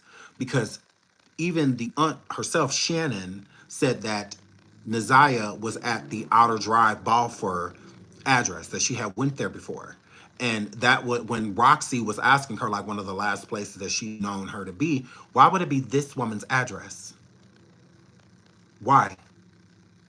So if Jarvis was coming to pick up her car, like that's why I said my question, why would you let him drive your car if he already in a car? I believe the old boy, what is his name, King? He drove Jarvis and NaZiyah over there. Jarvis went in, got the keys, and NaZiyah and Jarvis got into her car and left. That is what I think. And I think she saw NaZiyah. I do. I think this woman saw NaZiyah because Shannon gave that away in the text messages to Roxy stating that Belfer and Auto Drive address and stated that NaZiyah was doing something sneaky over there. You will go and pick Jarvis up from that same address because Shannon stated that on the stand that the Outer Drive Balfour address is where she would pick Jarvis up from. So if you pick Jarvis up from over there, his baby mother's home, his daughter's mother's home, why would you be giving your niece the address to that same place? Why would your niece need to go to where you be picking your baby daddy up from? Why would NaZiyah be interested in going over there at all? And you want to make it look like it's the trap over there. Like, I don't know why she be over there, girl. I don't know who lives over there, girl, but basically trying to make it like it's a bando house, and all of that. No, that's your sibling's mother's house. Your kid's sibling's mother's house, half sibling. Like, they have the same dad. So, what are you talking about? And why would your niece be over there? And why are you, Shannon, acting as if you don't know who lived there? You do. You know who lived there. Mm-hmm. So if Jarvis came over there to get the car, then that means that he wasn't technically driving at that point. So someone had to have brought him there, which would have been King because they were together that night with NaZiyah. They were. And I believe that's when the separation happened. But the separation doesn't mean that King didn't go to the hotel where they were at, drive there himself. I mean, it don't mean that that didn't happen. It doesn't. It also means that King didn't go pick up Shannon and bring Shannon to where they were as well. Or that NaZiyah and Jarvis got into her car and went and picked up Shannon. It doesn't mean that none of those things happened. I believe in some way, shape, or form that Shannon was there. I do. I think she was involved in a way. I also think that Shannon helped encourage NaZiyah to drink that antifreeze because I think it was antifreeze. I think that's really what took her out. I do. And yeah, I think they're idiots. So I really don't see him creeping it into, like a drink or anything like that. I think that's what somebody smart would do. Jarvis does not give that. He doesn't. The only reason Jarvis is getting away with this right now is because all of these women are protecting him. They are, even including this woman. Because you said that you found NaZiyah's glasses inside of the car. You didn't alert the authorities when you found those glasses. You didn't. Because she states that she knew NaZiyah was missing because she saw the flyers, she saw it on the news. So you knew she was missing. The main picture that they used was one of the last pictures she was pictured was in school with those clear glasses on. 2 and 2 didn't. If the glasses were in your car, then that means that NaZiyah was in your car. She had to have been. And I believe you saw her get into your vehicle. I believe you knew that NaZiyah was in your car. I do. I think she knew it. I do. I also think she saw her. No, I'm not going to say she had anything to do with it. I wouldn't go that far. I don't know how far that goes, but the last time NaZiyah was seen was getting in and out of your vehicle. That's how they found it. So,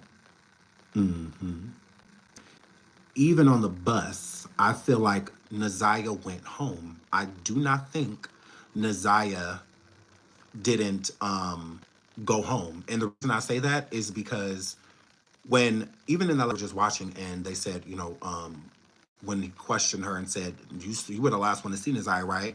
And then she said, yeah, go to school. So then he said, what happened after? Y'all put it. If you didn't see her, you would have simply said, I don't know. I didn't see her. I didn't see her when she got out of school. She didn't come home. I don't know what she did after that. Your guess will be better than mine because I never saw her. But she didn't say that. She didn't say that. That's what makes me feel like NaZiyah came home. I do believe she went home. I don't think that she got off that bus and went got straight in the car with somebody. I don't feel like that because there was no communication. There was none. How would she have known where to meet him if last time she spoke to him, which was on her tablet, her school tablet, he was supposed to be picking her up from school, not from the bus, not from the house. They didn't mention nothing about a bus. Why would NaZiyah mention a bus when he's supposed to be picking her up? I believe NaZiyah went outside, saw that he was not there, saw that the bus was about to leave, and then decided to jump on the bus because she didn't know what time he was going to come or if he was going to come at all. So better go home than to just be standing out here waiting for nothing and no one. So I think she, what anybody would do, rational person, seeing that the bus doors about to close, like, oh, let me go jump on the bus, and went home. I think she got off the bus, maybe did a quick little detour, and went home. I do. And I think that he arrived shortly after and picked her up, him and King. That's what I think. I think they arrived shortly after that and picked her up. She went back to the shop. So she was sitting in the SUV, not the her car, this woman's Altima, that 12 Altima. They weren't there yet because King took him to get that car from her, is what I think. Because it's plausible. It makes sense. They were at the shop.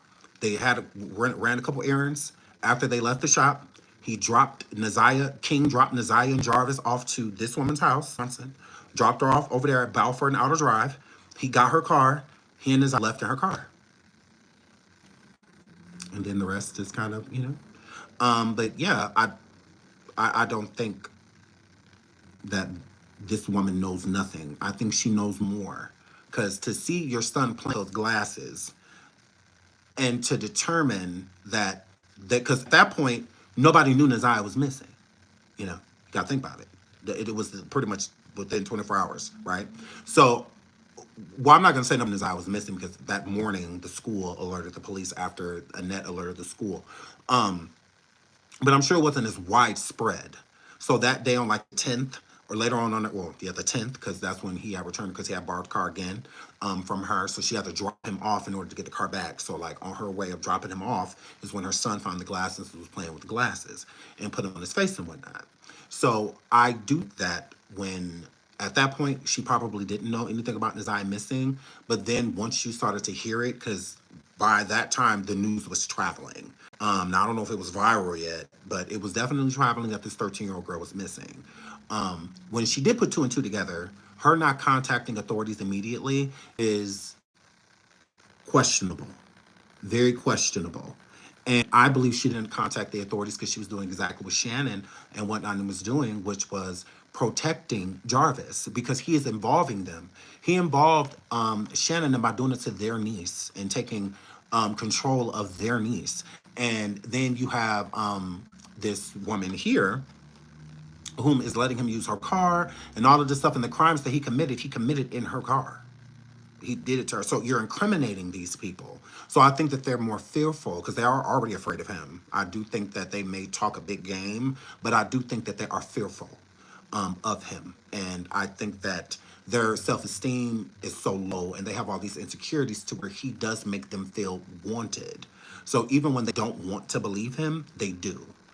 Some of us have had people in our lives that we have such a strong affection for that we overlook a lot of stuff that they do because of how we feel about them. We let our feelings overweigh what's right. Shannon may have been in love with this man, but he is a horrible person. He is a bad guy. But to her, She gonna overlook those things because her feelings are stronger than the trauma because she don't even understand the trauma herself. So yeah, and I think it's the same thing with this woman. I think that he has, definitely put his pen down with these women and has them thinking that protecting themselves is protecting him because they know more. All of them know more. They do. He took your car and you have no idea where he went. Because most people are going to want to know that. Are you coming to borrow my car? I have every right to know where you're going with it. Every right to know where you're going with it. Whether we go together or not, it's my car. I want to know where it's going. You may be going somewhere that I don't want it to go. If you're about to use my car and be like, oh, I'll be right back, I'm running to Montana. Yeah, you're not taking my car to Montana. That's not happening. So you may be doing something to going somewhere I don't want you to go. So where you going? That's a normal person's first question. Can I use your car? Yeah, where you going? Where are you taking it to? Or if you're not saying it as most people say what they're doing as they're asking. Like, hey, can I borrow your car to run to the store? Can I borrow your car to go to an appointment? Or can I borrow your car to go pick something up? Blah, blah, blah. But if you're not giving an explanation, then that's going to be most people's first question. Where are you going? So it's hard for me to believe that he didn't tell her where she was going, or where he was going, or that she didn't at least ask where he was going. And I think that she's protecting that too when crucial evidence. If he told you a location that they haven't checked or a place that they didn't know that he went to because it didn't ping off the tower or something like that, because that's what the police is going off of, the cell phone towers and pings, and to figure out like where he went and whatnot. If he went somewhere that's not necessarily near a tower, it's not going to pin him. But you could, if you said he was there, maybe there's a camera somewhere along the route, or if it was a building he went to that maybe has a camera out front or something. So, I mean, you could be very helpful. It's the same thing with Shannon. From January 9th of her missing, you were around Jarvis to February 7th when he turned himself in 2024. And you mean to tell me he didn't tell you nothing? You don't know anything? And he is the prime suspect? And y'all never spoke of your niece at all. So doesn't that mean, Shannon, that you don't give a about your niece? Because how could you not, if you're going to be around him, how could you not be questioning him about it? How could you not? If y'all didn't talk about it, that means that you didn't give a fuck. That's what that means. Because if I'm going to be around you, because I couldn't even, but if I'm going to, I'm going to try to find out as much as I can. I'm going to figure out as much information as I can. I'm going to try to record you, all of that. I sure am. I'll walk right up to you, have a conversation, my phone recording. So, yeah, like I'll try to get as much information as I could. She's done none of that. She's done nothing to help anybody get closer to finding her. She has not requested to be wired. She has not requested to go into these interrogation rooms when the police are interrogating him, to speak to him herself, to maybe see if she can get something out of him. Sharing a life together, sharing 5 children, all of that. This is her niece. It's the least you can do after all of the damage that you have done. She has tried to do none of those things. She has not gotten her, although all calls are recorded from prison, but she's done nothing to assist police. Nothing. She's done nothing at all. Now, you could state that as her, not knowing nothing, or you could state that as her being complicit, because that's how I stated. That's protecting herself, not protecting her niece. How is that protecting her? No, that's protecting you and Jarvis. She wants Jarvis to get out. 100%. Yes. She did a countdown for him on Facebook and all of that. Who does a countdown for somebody that is allegedly the reason your niece is gone? Girl. And you still talking to him in jail, putting money on his books, all of that. That is disgusting. Complicit is what that means. But let's listen to a little bit more of this before we get back into the other video. At the time. Okay. And I'm going to show you.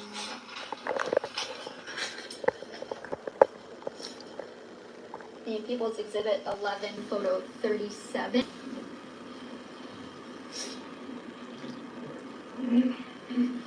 Where at would your son be sitting? On the passenger side. Okay, in the passenger. On the back seat. So,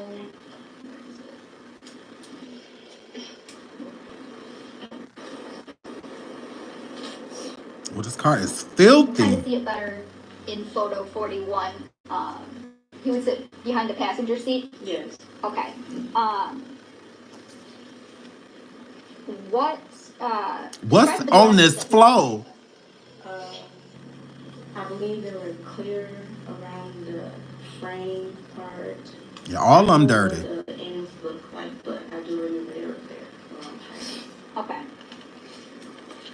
And I want to show you what's already been introduced as People's Exhibit 12.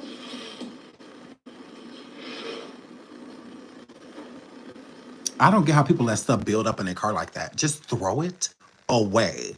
I was the type of person when I was younger, if you had stuff on your floor and stuff like that, I could not get in your car. And if I did, like if I had to ride in it, I would cringe. I would cringe. Like I would try to like hold my feet up so that they would like always have to hit the ground.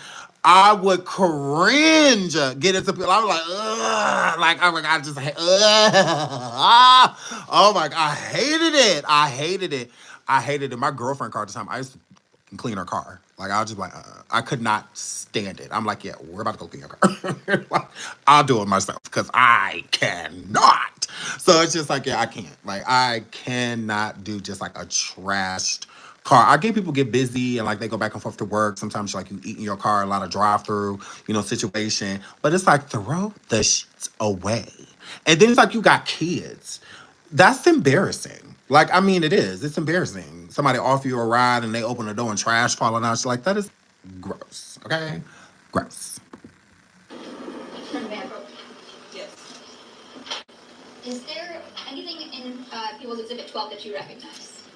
The glasses. Okay. How is it that you recognize those glasses? They were clear just like that. The sun, one my son was playing with. Okay.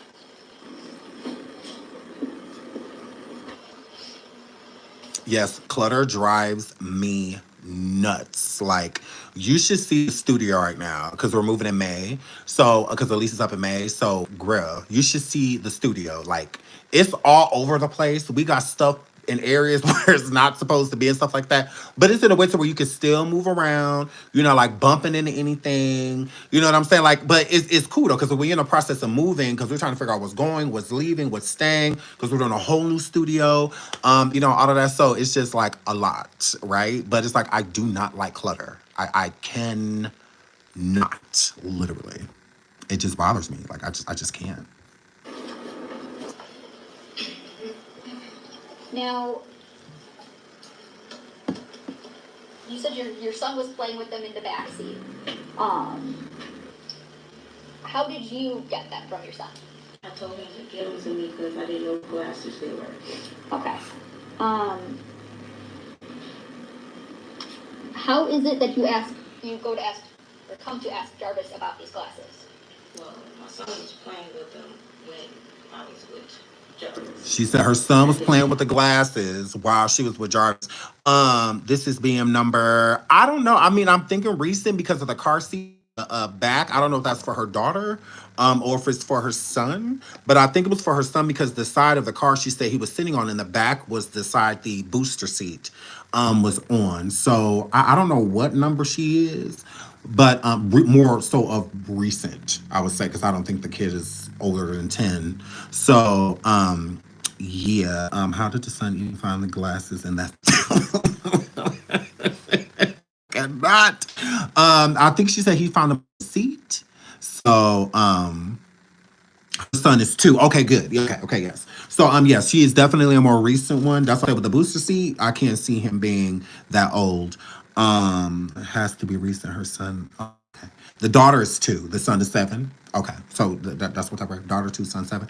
And okay, yeah, I think that he found them on the seat is what she said. So that's why I think NaZiyah was in the front seat, and whatever happened to her, I think happened in the front seat. Again, I said before, I think he drove her out somewhere. That's why I think that maybe Shannon was with. But I think he drove her out somewhere, and wherever it happened inside of that vehicle. And I believe it happened in that vehicle. 1, that's where her glasses were found. 2, that was the last vehicle that he was in due to and had on the day she disappeared and the day after. I believe because he borrowed her car twice. He brought it back the following morning, and then he came and borrowed it again that either same day or next day. She said, so I believe that's when he started. The son is what made him check the car again, is what I think. Because I don't think Jarvis realized that those glasses were back there. Whatever happened to NaZiyah, I think it was a lot of friction. It was a big confrontation that happened to her because those glasses are definitely needed. So why she needed her glasses? They were prescription. So why would the glasses be in the car, but she's alive and well, just kicking and running around somewhere? Like, no. That's an indicator of something that a person needs, like a hearing aid or an inhaler if their asthma is chronic. Something like that. Diabetes, an insulin pen, something that they need being found and them not, it gives that they are probably gone. And she needed her glasses. She wore them for fun. She wore them because she needed them. Prescription. And she pretty much always had them on. There are plenty of pictures that she would take with them off, but just in her day to day, she had those glasses on. So she definitely needed them. And his son finding them, I think that gave him the idea to re-go over the car. 100%. And I think it started in the car, but what happened, I think happened outside. I think there was a struggle inside of the vehicle and everything else happened outside of it. Why I say that is because of all the stuff that's in the car. All of that stuff that was in that car, if there was like blood splatter and things like that, it would have been on a lot of those items. It would have made more sense for him to clean the car completely, instead of just, making sure that glasses and stuff wasn't found. So I believe whatever happened started in the vehicle and escalated to outside of the vehicle to, yeah.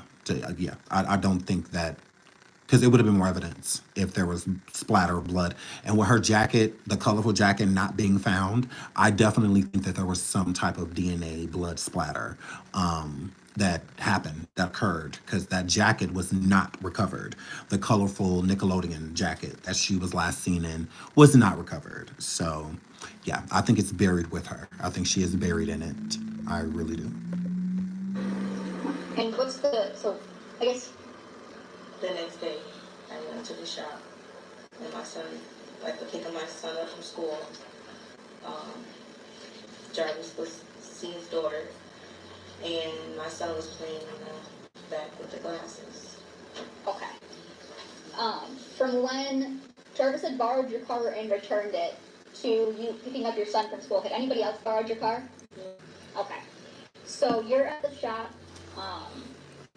you see your son playing with the glasses, you take them from him. Is that yes? Yes, I'm sorry. Okay. Now, tell me, what does Jarvis do? He snatched them from me and said those were his son's glasses. Okay. So Jarvis snatched the glasses from her and said that those was his sunglasses, although clearly they were not. They belonged to NaZiyah. Do you think anything of this at the time? No, I just thought that was his sunglasses. Because he said he was taking his son somewhere in the car. Now, the second time that Jarvis asked to use your car, you said that was either the day after or the next day? Yes. Okay. Tell me about how that comes to happen. I do believe she knew because there were Amber Alerts and all of that stuff going on in the town. I do think that she knew that NaZiyah was missing. I do think she put two and two together. She saw that those glasses were in the backseat, that her son was playing with those glasses because now her son's fingerprints and whatnot are on the glasses of a missing teenager. So I do think that she knew exactly what was up. He comes to my house when he get off work. He comes by, get my car, said he needs to use it again for his son. I said okay. And he said he wasn't gonna be gone for that long like he was the time before. I said okay. He was only gone for like 2 hours, 2 to 3 hours.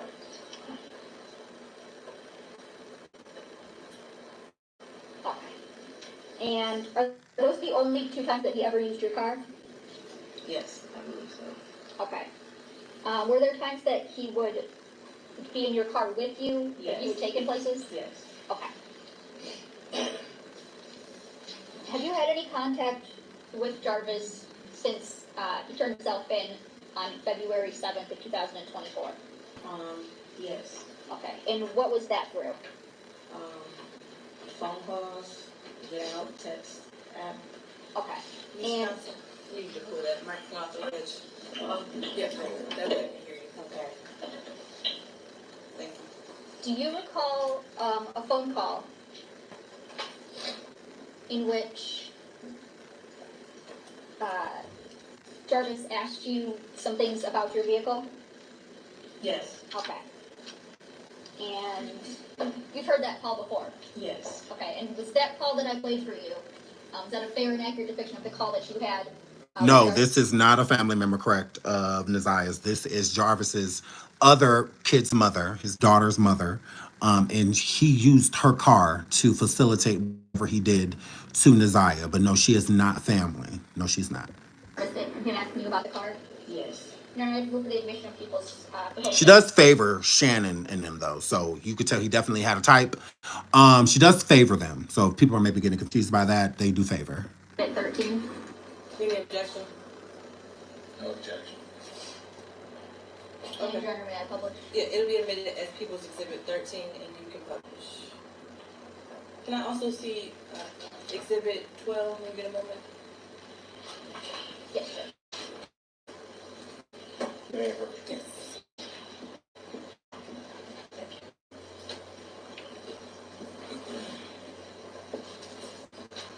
Ooh, not The Simpsons. And for the record, this phone call is 6 minutes and 43 seconds long. The call from You didn't get what she said? Again at Wayne County Jail.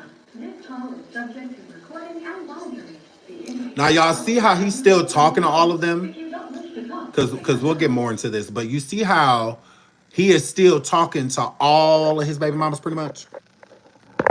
You see that? Even after finding out what he allegedly did, they are still speaking to him. You couldn't pay me to get on the phone with him. Unless it was about seeking justice for this young lady. You could not get me on the phone with him. It's just not happening. But they all still talking to him. All the baby mamas. The fiance, because it wasn't, what's her face? Shannon was not his fiance. It was a whole nother woman. She testified. All that, we're going to get into that too. Tomorrow, we're probably getting to her testimony. But, yeah. He's still talking to all of them. All of them are still talking to him. Okay? Keep that in mind. Keep that in mind. They all still talk to him. Crazy. Crazy. Crazy. I mean, just do you think she is? I don't know, nobody. You said So last time, have you right? had a this is one question. From the ninth, no, listen. So one, when they said, when your mother asked you, was she there? My first place I would have went was to the shop, because that's where y'all let her go. That's my first, fuck calling him, fuck asking him. My first place was going to, listen, because I got a first Listen, why this is what one question, this one question I want to ask. Wait. From the ninth. Wait a minute. Okay, go. I didn't even ask. Excuse me. Okay. Let's get started. One question, and then I'm done. From the ninth, from $10 a piece. He ain't got much money on his books. All of them about $10, $15 a piece, girl. Because I'll be looking. About $10, $15. That's it. They not plugging him. No. That's why he in jail limping and all that now. Because they in there punching and kicking and stomping on him. January the 9th till he turned himself in February 7th. You and him never talked about this baby being gone. Never, ever said nothing. Not one thing. I know. I can't believe that. From the 9th to the 7th, you never had one conversation with this motherfucker that should cut his dick off. Correct. I'm not going to answer any questions. That you don't feel comfortable asking? No, She don't have to. It's not I even just wanted about to ask. feeling uncomfortable. She don't have to ask. It's not even I just about wanted to feeling ask. uncomfortable. Because that was fucking with me. She's an outsider. Well, she's feeling how she's feeling because of the blogger, the Mark guy. She's completely closed off because he closed her off. That's what I was saying in the beginning. Yeah, the audio horrible. The audio horrible because he's swaying back and forth. She's whispering, talking to Roxy until somebody else says something to her. Then she gets a little louder. So it's multiple conversations going on. So yeah, it's a mess. It is a complete mess. But he closed her off. She was open to talking. She was. When this first started, you could tell, although it wasn't really about her, I think she was open to speaking. And then I think he closed her off by saying the things that he said to her. So now she's not really open to talk at all. I think that her comfortable factor has been annihilated by this male. His presence alone has her on edge. She keeps entering other rooms so that she doesn't have to be near him. Literally, she left the first room her and her sister was sitting in to get away from him. She went in the kitchen to get away from him. You know, she was, so it's like she avoiding him. So every time it's like she look up and see him. That's why you, if you look, he'll put the camera up towards her, then he'll put it down. Because every time she look and see that he recording, it's a problem. It's like it's she your his energy. I think she would have did way more talking if he would have left.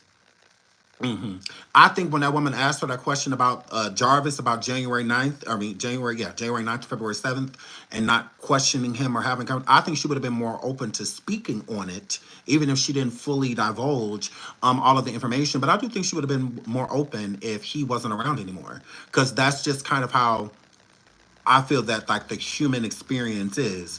Once somebody starts to irritate you and starts to get on your nerves, you're shut off.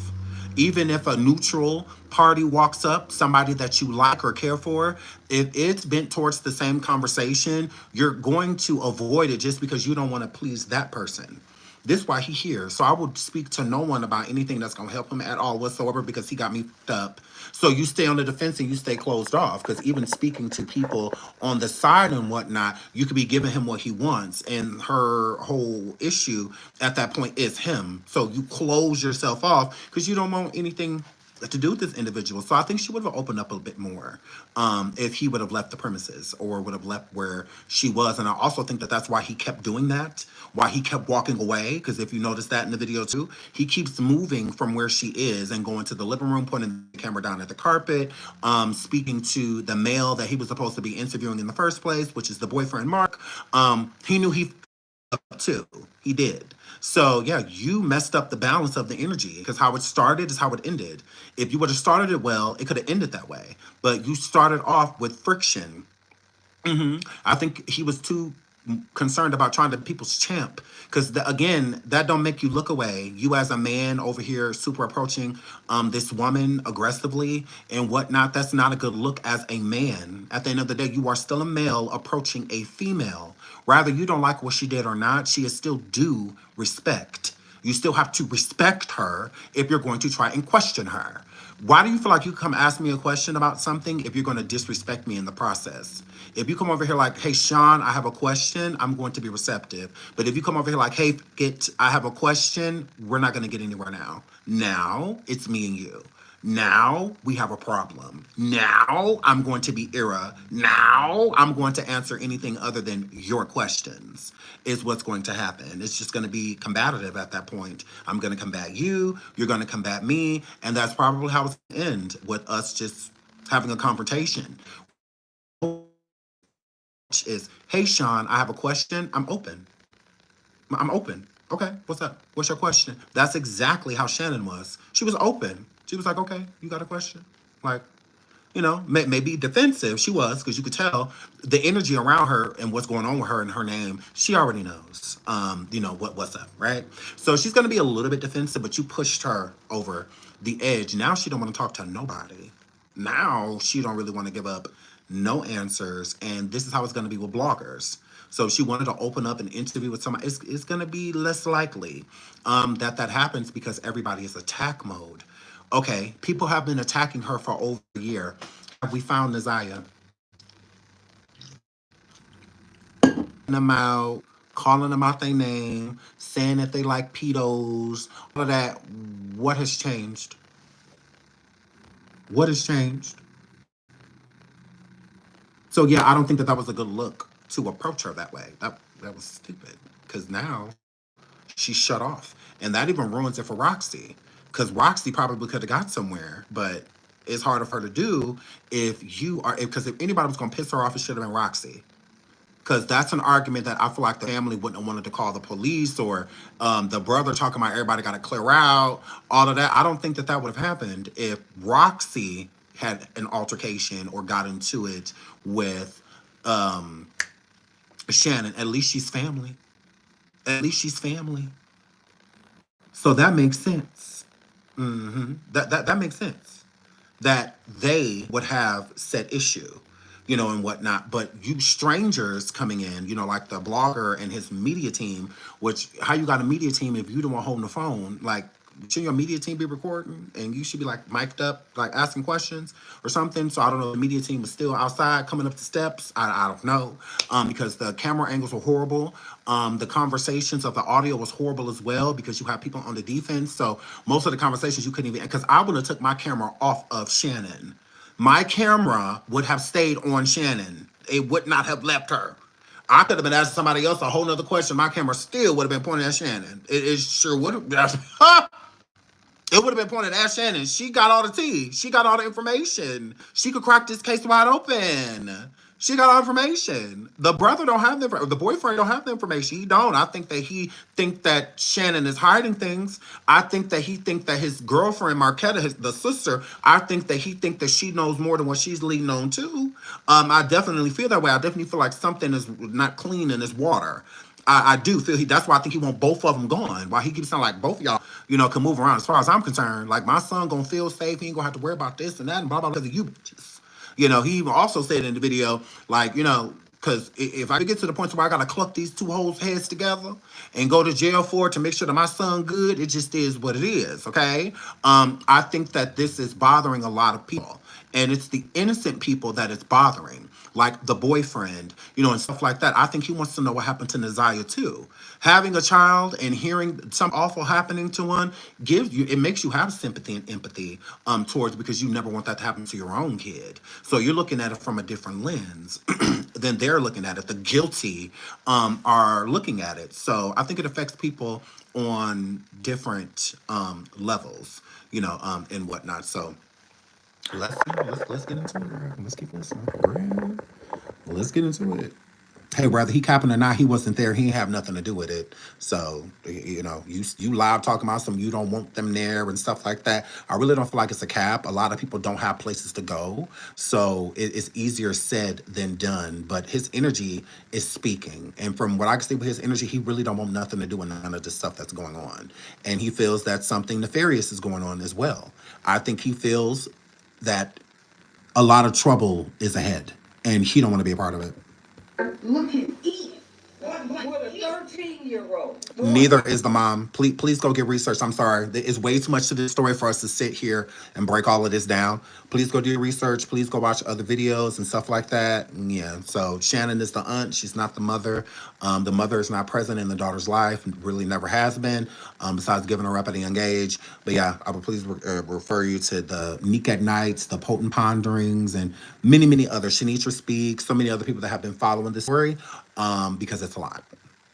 So, Yes. I got a question. Yes. But your Why can't you keep coming here? Excuse me? Why you keep coming here? Because I can. This is my sister. If she want me to come over here, I can. You wasn't saying it when you was staying at my house for 2 months. So she's talking to the boyfriend. She's saying that because he keep asking her, like, why do you keep coming over here?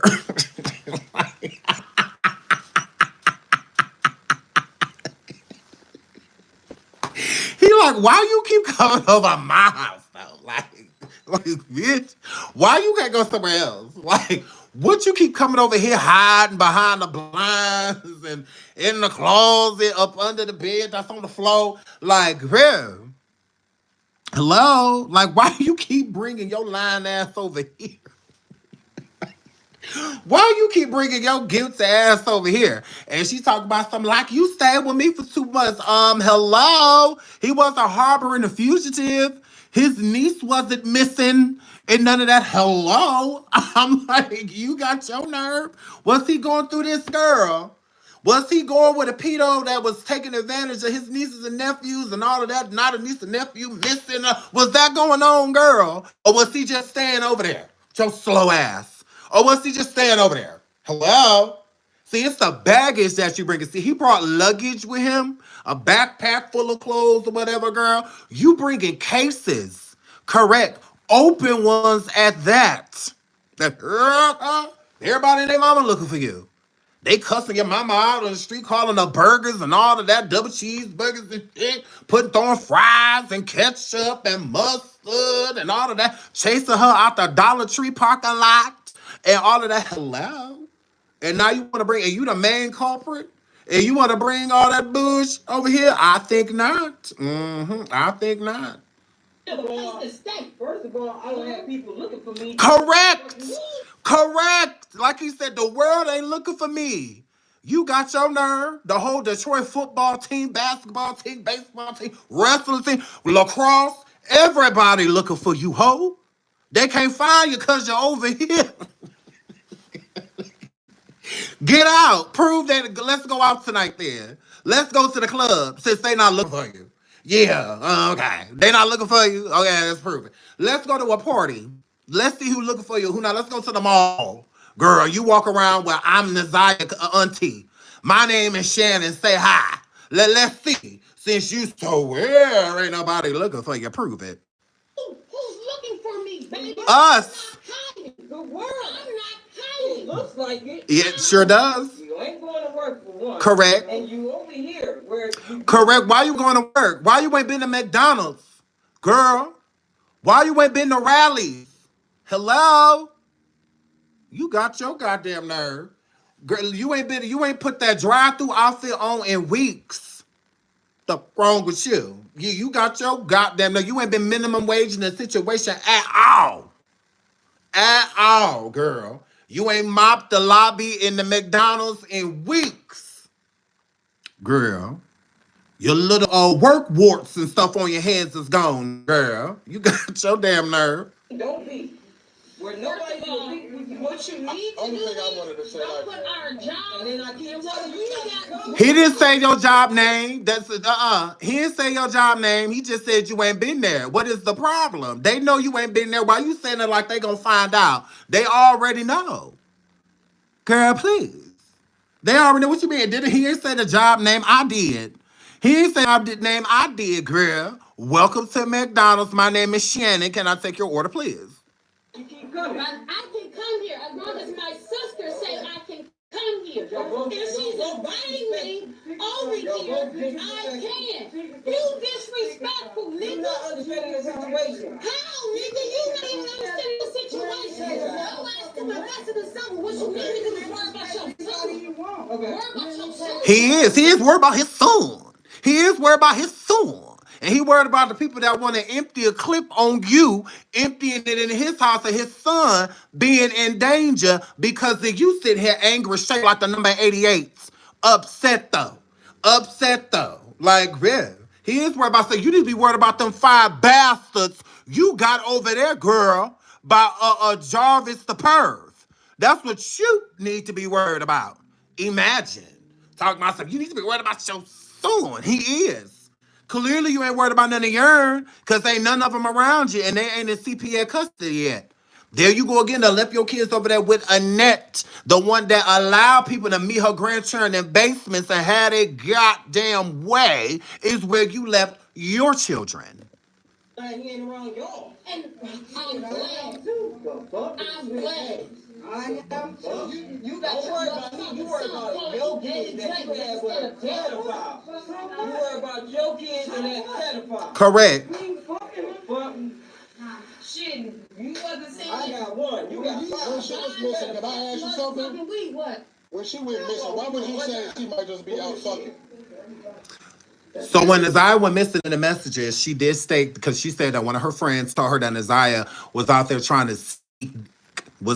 to sneak some peen, and all of that with grown men. So she passed that same message. She was telling people like Roxy and others that NaZiyah was out there looking for, and she ain't dead. She ain't missed nothing that she would have do. Jarvis. Thing that I said, that's what we got from her friends. Everything that we got from what I said came from her friends. So Then why didn't you say that to the police? Why didn't you call the police like, my niece ain't been home in hours. We think she out there trying to, because that's what her friend said. Because you found that information out on the 9th. The people that you were alluding that you talked to, her friends, that was the 9th. January 9th. So clearly y'all were looking for her and couldn't find her, allegedly, according to you. So why didn't you call the police and say that she was out there looking for? Why didn't you call the police and say that? And then who says that about a 13-year-old? Who said that? Yeah. Who says that? My 13-year-old niece, she out there, although she out there looking for not worried, not concerned, not sad, not none of that stuff. She out there looking for what? Girl, but you care. You're sad. Oh, okay. I just hit it. That's what they said. Who was they? But you're not gonna just try to bogart. Now, see, whoever this is that's pulling him to the side should have told him to leave. Should have told him to leave. Because this line in question is foul. You're like, it's a build up. Like, you have to build up to those type of questions. Like, you don't, because it makes a person really defend. Why you let him, what she say? He had said something else that was disrespectful. Then he say, why you say that she was out looking for D? And all, it's like, why is all your questions disrespectful? Like, you're not going to get anywhere like that.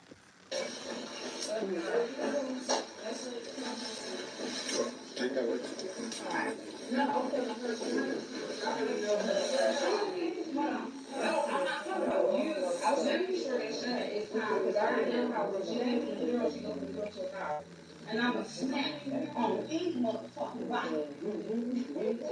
On any motherfucking body. That's the way it's fine.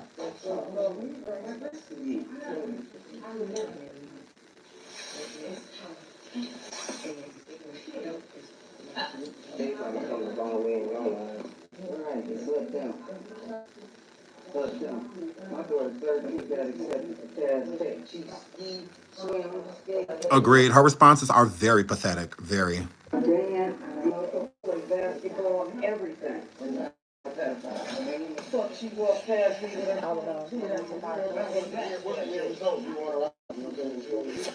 Oh, I really want her out. Like, this shit is to the point where I'm about to call to the landlord and literally talk some sense that makes sense on she don't need to be here. Yeah, because it's dangerous. It's dangerous. Yeah. Everybody. Very. And the way this shit that we already know I had to do. Honestly, I feel like with the boyfriend, his main issue is Shannon being there. I think that he and his girl, Marketta, her twin sister, I think that, they have their issues, but they're a couple. I think what he really wants is Shannon gone. I do not think he wants Shannon's house. And I feel like his point is if she has to leave, Marketta, for Shannon to leave, then both of them can go. I think that Shannon. I don't think the issue is Marketta. I don't. They're in a relationship. They go together. So, I just feel like he just don't want anything to do with Shannon. I don't think he wants Shannon at his house. I think he feel like people are looking for her, and that's true. People are looking for her. People will hurt her. All types of stuff they will. People, the public takes, we believe in street justice. We believe in street justice. So I think that he don't want the street justice, his son, being involved in nothing like that. So I think that's what the issue is. The issue is Shannon. He does not want Shannon in his home. I don't think he minds Marketta being there. Again, he loves her. They're in a relationship. But he is not with Shannon, and Shannon got to go. When y'all leave, I'm going to try my best to ignore him, but don't get closer. Ain't nothing gonna happen. I might get locked up and not going to big time. I'm about to go to my club. And I'm gonna come back after I go home. And I live 2 hours behind my club. And I'm gonna come back before I go around the corner to my house from my club. But I ain't gonna do shit. I'm gonna buy my business. He slept with both of them. I mean, well, they are twins, and they both is squishy.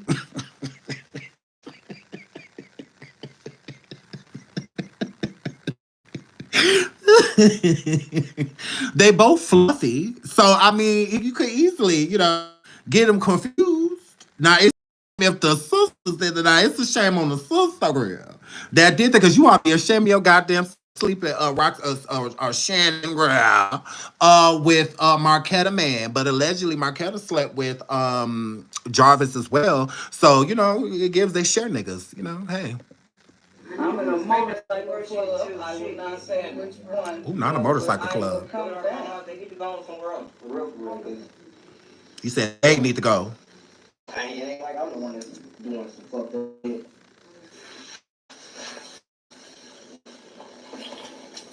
Well, yeah, man, I just wanted to give you the platform to see what you say, what you had to say, and all of that type of shit. I can't get it all out. There's too much going on. A lot of shit going on. I can't even get it all out. It's deeper than what you even said. Hello? Go ahead. Who is this? Who is this?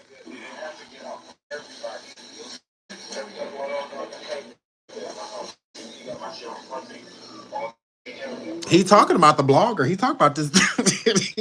He said everybody about the. Honestly, I feel like he's talking about the blogger. Like he want you gone.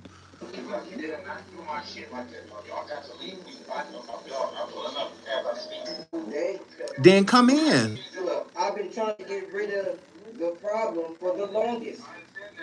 And the problem is Shannon. That's what he's talking about. I'm trying to get rid of Shannon for the longest. Why would they be scared? Why are they scared? Ain't we not? Nobody being robbed. Everybody's shoes on.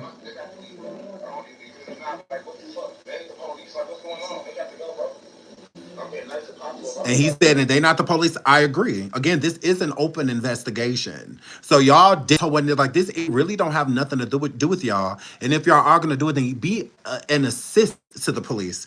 Be helpful. Again, not everybody's gonna open up the police. It is a lot easier for them to open up to people like us, people that look like them, that understand them, that aren't judging them. You could get further that the police don't even have at times, to where you can help the police with and. But when you do stuff like this, you get nowhere. It just looks ghetto. It looks uncouth.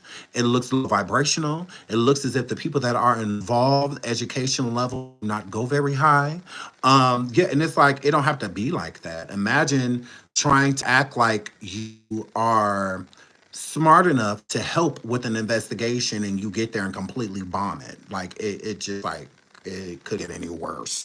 Besides somebody breaking out in a fight than it kind of got here. If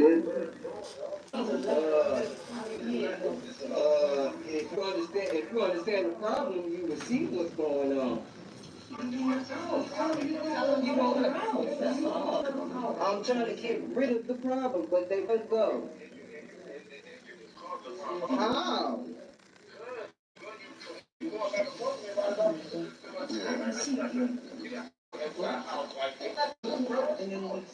This is family. This is family. This is her family. What you talking about? Oh God, this is her family. This is her family. She talked to her own family. How is her talking to her own people a problem? They want to talk to her. All right. You can come over here. Roxy is right here. That's her family. I'm talking to him right now. Somebody up here not so much promotion and it's over her head. I ain't trying to have it on no front street. I've been trying to get rid of it. I've been trying to get.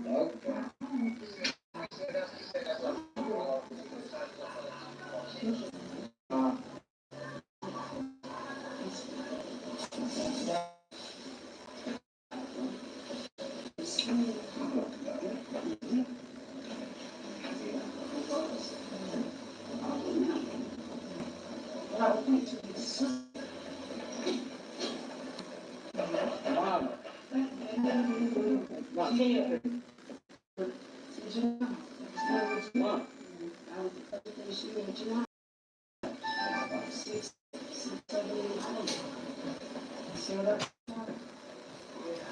Waste of time, waste of time.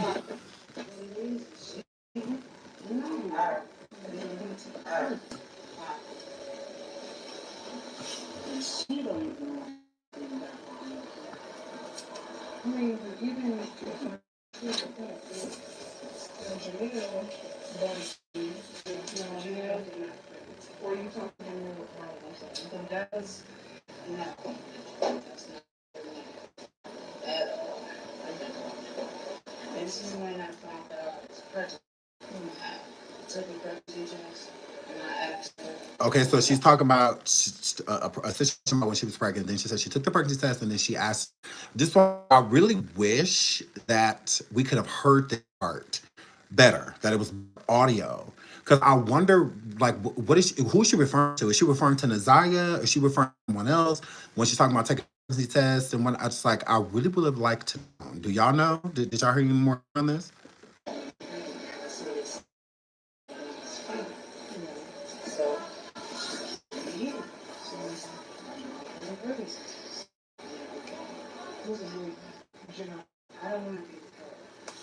You see, she puts her hand up. I don't want to be recorded. She don't want nothing to do with him. she don't want nothing to do with you. She's done. She is done, and you made it that way. You made it that way.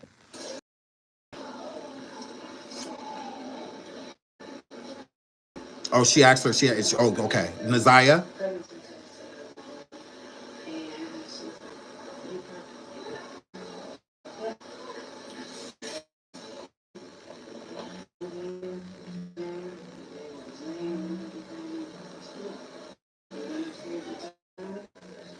So I feel like I feel like she's explaining to Roxy that they did have an idea of her taking pregnancy tests and stuff like that. I'm talking about NaZiyah and herself.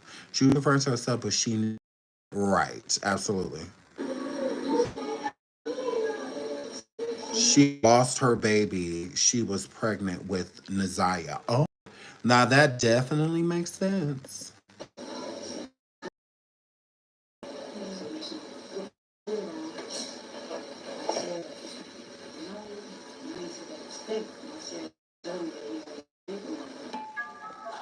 I'm gonna listen to this again.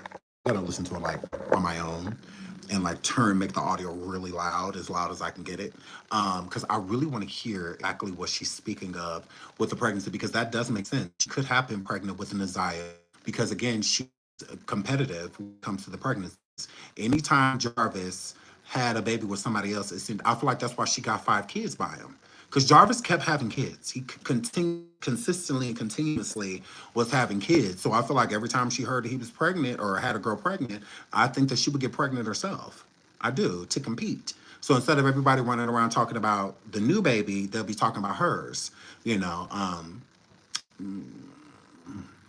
well, cook like I listened over 20 times. I'm gonna listen to up subtitles and I'm gonna turn it up really loud so that the subtitles can catch what I don't. So that's what I'm gonna do. I really want to be able to make it out, and I'm gonna record it too, and I'm gonna put it up so that y'all can see for yourself what was said. But it's plausible that she was pregnant with NaZiyah at the same time. I think that that is a strong possibility, and that's a really good theory of her being pregnant and losing her child with him, which I just don't get why she will want to keep having babies by Jarvis. And if you feel like your niece is pregnant by this individual too, even more reason to get the away from him. Like, to get from him. But I think that because not everybody looks at family as family. And not everybody, I may look at my family and just like in the dorm and want to protect them. And then some people don't. You know, they look at them as like a person on the street, just like a random, instead of one of their own cubs. You know, like they say, when they take a village, we are all a part of the village. So not only do I protect my nieces and nephews and cousins and stuff like that, they do the same for me. You know, their parents and, you know, whatnot protect mine as well, because it takes a village of a whole bunch of people to protect these children. So I think that that's very plausible that she was pregnant as well, and um, maybe that made the anger worse of hearing that NaZiyah was pregnant, and you know, her losing her baby. She definitely was not about to watch her niece have a baby by Jarvis when she just lost one by him. Could have intensified them to get rid of that baby. Um, yeah, I do think it was Jarvis's idea to get rid of the child, but I think he was being pressured by Shannon because he's a liar. He is a liar. Mhm. He was lying to Shannon. He was lying to all of the women in his life. There wasn't one woman in his life that he was telling the truth to. including the woman the baby mama who car he borrowed, his fiance, because even the fiance was hooping and hollering at him about having other kids when they're engaged, and she was just had a kid herself. But now it's other kids being born after hers, during hers, and then you got NaZiyah, pregnant too. So, yeah. Yes, he does have 20 plus children. He had his first child at 13 when he was being essayed. Yes. So from what I gather, I think he has like 23, 24, something like that, 23, 24 children. And those are the ones that we know of. Those are kids we know of because he don't claim these children. No, he do not. Only certain children he claimed. Not them all. Mm-mm. He do not claim them all. His own sister don't know how many kids he got, right? That's why I said 23, 24. I can't tell you the exact number. Who knows? But I do think it's over 20. I do think that that's fact, for sure. I can tell you the exact number. But it's definitely over 20, for sure. And there's so many women. I'm like, oh my goodness. Wow. Didn't she just have a baby like 1 or 2 years ago? Correct. Yes. Uh-huh. And notice that while she was over at her sister's house, no children were there. Mm-mm. There were no kids there. So that means that her kids were with Annette. All 5 of them. All 5 of them. Because who else got them? Their daddy in jail. So who else got them? She don't have daycare. She ain't even working right now. So where the daycare coming from? And she had been there. So who knows how long she's been neglecting her responsibilities and walking away from her children and not been in her children's lives. Even more reason for CPS to get involved. I really don't understand why CPS is not involved. Shannon should not be raising any children. I don't care how she feels about it. You even let him assault one of your own kids. You should not have any children in your custody. Just like he shouldn't be around kids, neither should Shannon. I feel like Shannon should have to register. I do. I feel that she is an offender. I do. You knowingly let an offender come and go as he please with a 13-year-old child that has no relation to him. None. That means that he was not supposed to be around her alone, and you knew. That is why you should be locked up. Not that you knew what was going on with him, because you knew his background. You knew that he was not allowed to be around children like you knew. You knew that, and you still allowed it. That is neglect. Yes. And it's also rumored that Shannon, that you was over there asking kids too. Yeah. That it's a girl in the family that said you did something to them. So yeah, you should have to register on many levels. I understand hurt people, but it does not mean you don't get the same title as those hurt people, hurting people, as a predator. So I believe that she should have the register as well. She sure should. And I think that she should be jailed immediately for abandonment, neglect, even on her own kids. You know the situation and what just happened in your household to where a whole 13-year-old has been missing for over a year. And the same person whose care and custody she was in, which was Annette's Miss Keep a Tight Ship, is the one who let what happened to her happen. And you're going to leave your own children in the custody of that same individual? Really? So you're going to leave your kids there with her? 5 of them? 5? Because where they at? Why would they be anywhere other than where Annette is? Who else gonna take care of 5 human beings? That's a lot. Hell, 3 is a lot. 2 can be a lot. Hell, 1 can be a lot. 5? 5? Craziness. And you've been hiding out over there at Marketta's house. You've been over there hiding out. So let's not make it anything other than what it is, girl. You need to go to jail, Shannon. You are deplorable. You are a horrible person. And yeah, jail is where you should be. He should not be in jail by himself because he didn't do this alone. So he shouldn't be in jail alone. He's too much of an idiot to have pulled this off by himself. And with the police really having no information on where her last whereabouts were or anything like that, it will be up to the people that knew. Because Jarvis isn't going to tell. He's not. He's not going to confess. He's not going to do any of those things. So why not you? Why don't you do it? They don't do it because they're scared. They're scared of getting in trouble. That's what it is. It's not just protecting Jarvis, it's protecting themselves too. All the way up to Annette. She allowed her granddaughter to go hang out with a registering offender, 4-time offender. Not once a long time ago when he was a teenager, some weird stuff happened. Nah. He gave a 4-year-old, as an adult, an STD. A 4-year-old. You cannot come anywhere near my family. You were not even nowhere near it. And then Shannon says, well, society's giving him another. What the society have to do with you? You live in society, idiot. You're not society. You're a part of it. Like, I don't know if society gave him another chance. So they gave another chance 2 times before that. Society went and gave 4-year-olds. So he saying society. So he say you. Why would he, like, who are you? Who are you? Society can lock him up. You can't. But society can. Society, why he? Society also be the reason he get out. So you feel like that's defense? Well, if they can give him another chance in the streets, why can't I give him one in my house? No, because you're sad, lonely, and pathetic with 0 self-esteem. And you felt that, I guess you were attracted to him. So you feel like you had something because you had a high yellow beige. And yeah, you just felt like you had something. That's all. Over other people because he's a whore. So a lot of dumb women like Shannon like to feel like instead of leaving a person that keeps cheating them, they want to compete with the people he's cheating with. Very ignorant. Yeah, instead of leaving, I'm gonna compete. Oh well, you're gonna have a baby, I'm gonna have a baby. Oh well, it don't matter if he was over there, cause he over here right now. Oh well, he still live here. It's like, ew. And he's sleeping with how many people? It's like 5 or 6 people you hooping and hollering and arguing with, or that's claiming him, or that you're seeing him in photos, or people calling your house, or stuff like that popping up and stuff.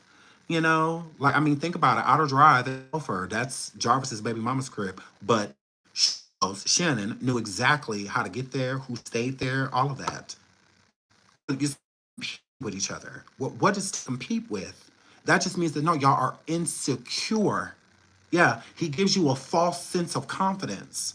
He'll sit over there and boost your ego. He'll gaslight you. He'll do all of that stuff. But since nobody else is doing it, when you feel a sense of love, Shannon is no different than NaZiyah. NaZiyah did not feel love. NaZiyah did not have anybody boosting her ego or making her feel that she was special. Even times she was ugly, we have moments to where we feel ugly or unattractive and stuff like that. That's why parents are so essential, or guardians are so essential, because they pull us back from the edge. When we feel like we can't take something or handle something, they let us know that we can, and that they're going to help us, and that they protect us, throughout that course. It's the same thing with Shannon. So NaZiyah was heading down that same road, 100%. NaZiyah was in love with Jarvis, and NaZiyah did whatever Jarvis told her to do. And when she would even say no, she would feel badly, internalize like she did something wrong when he would tell her to get naked and stuff like that, and meet him places. And, when she would say no, probably days she felt insecure and whatnot. So it's the same thing with Shannon. NaZiyah had no interest, I believe, in telling anybody what was happening to her.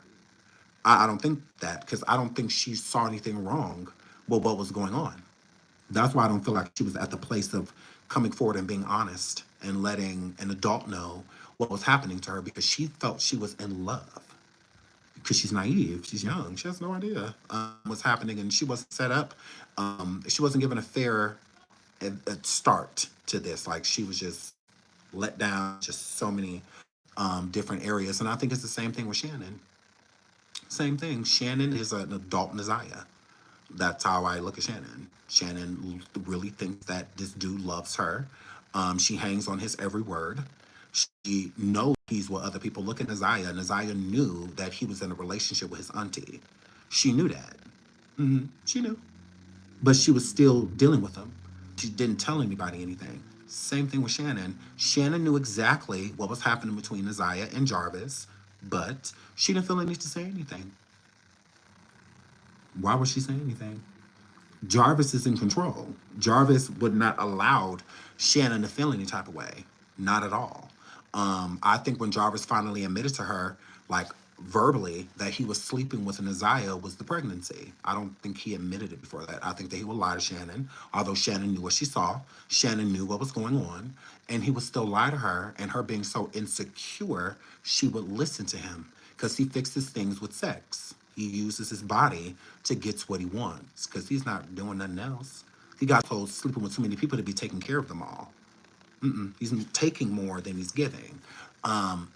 So yeah, I don't think she had intention, even still to this day. Shannon has seen the text messages. They were read out in court, the conversations that Jarvis and NaZiyah was having, and Shannon still says to this day, if anything was going on between them, you know it was.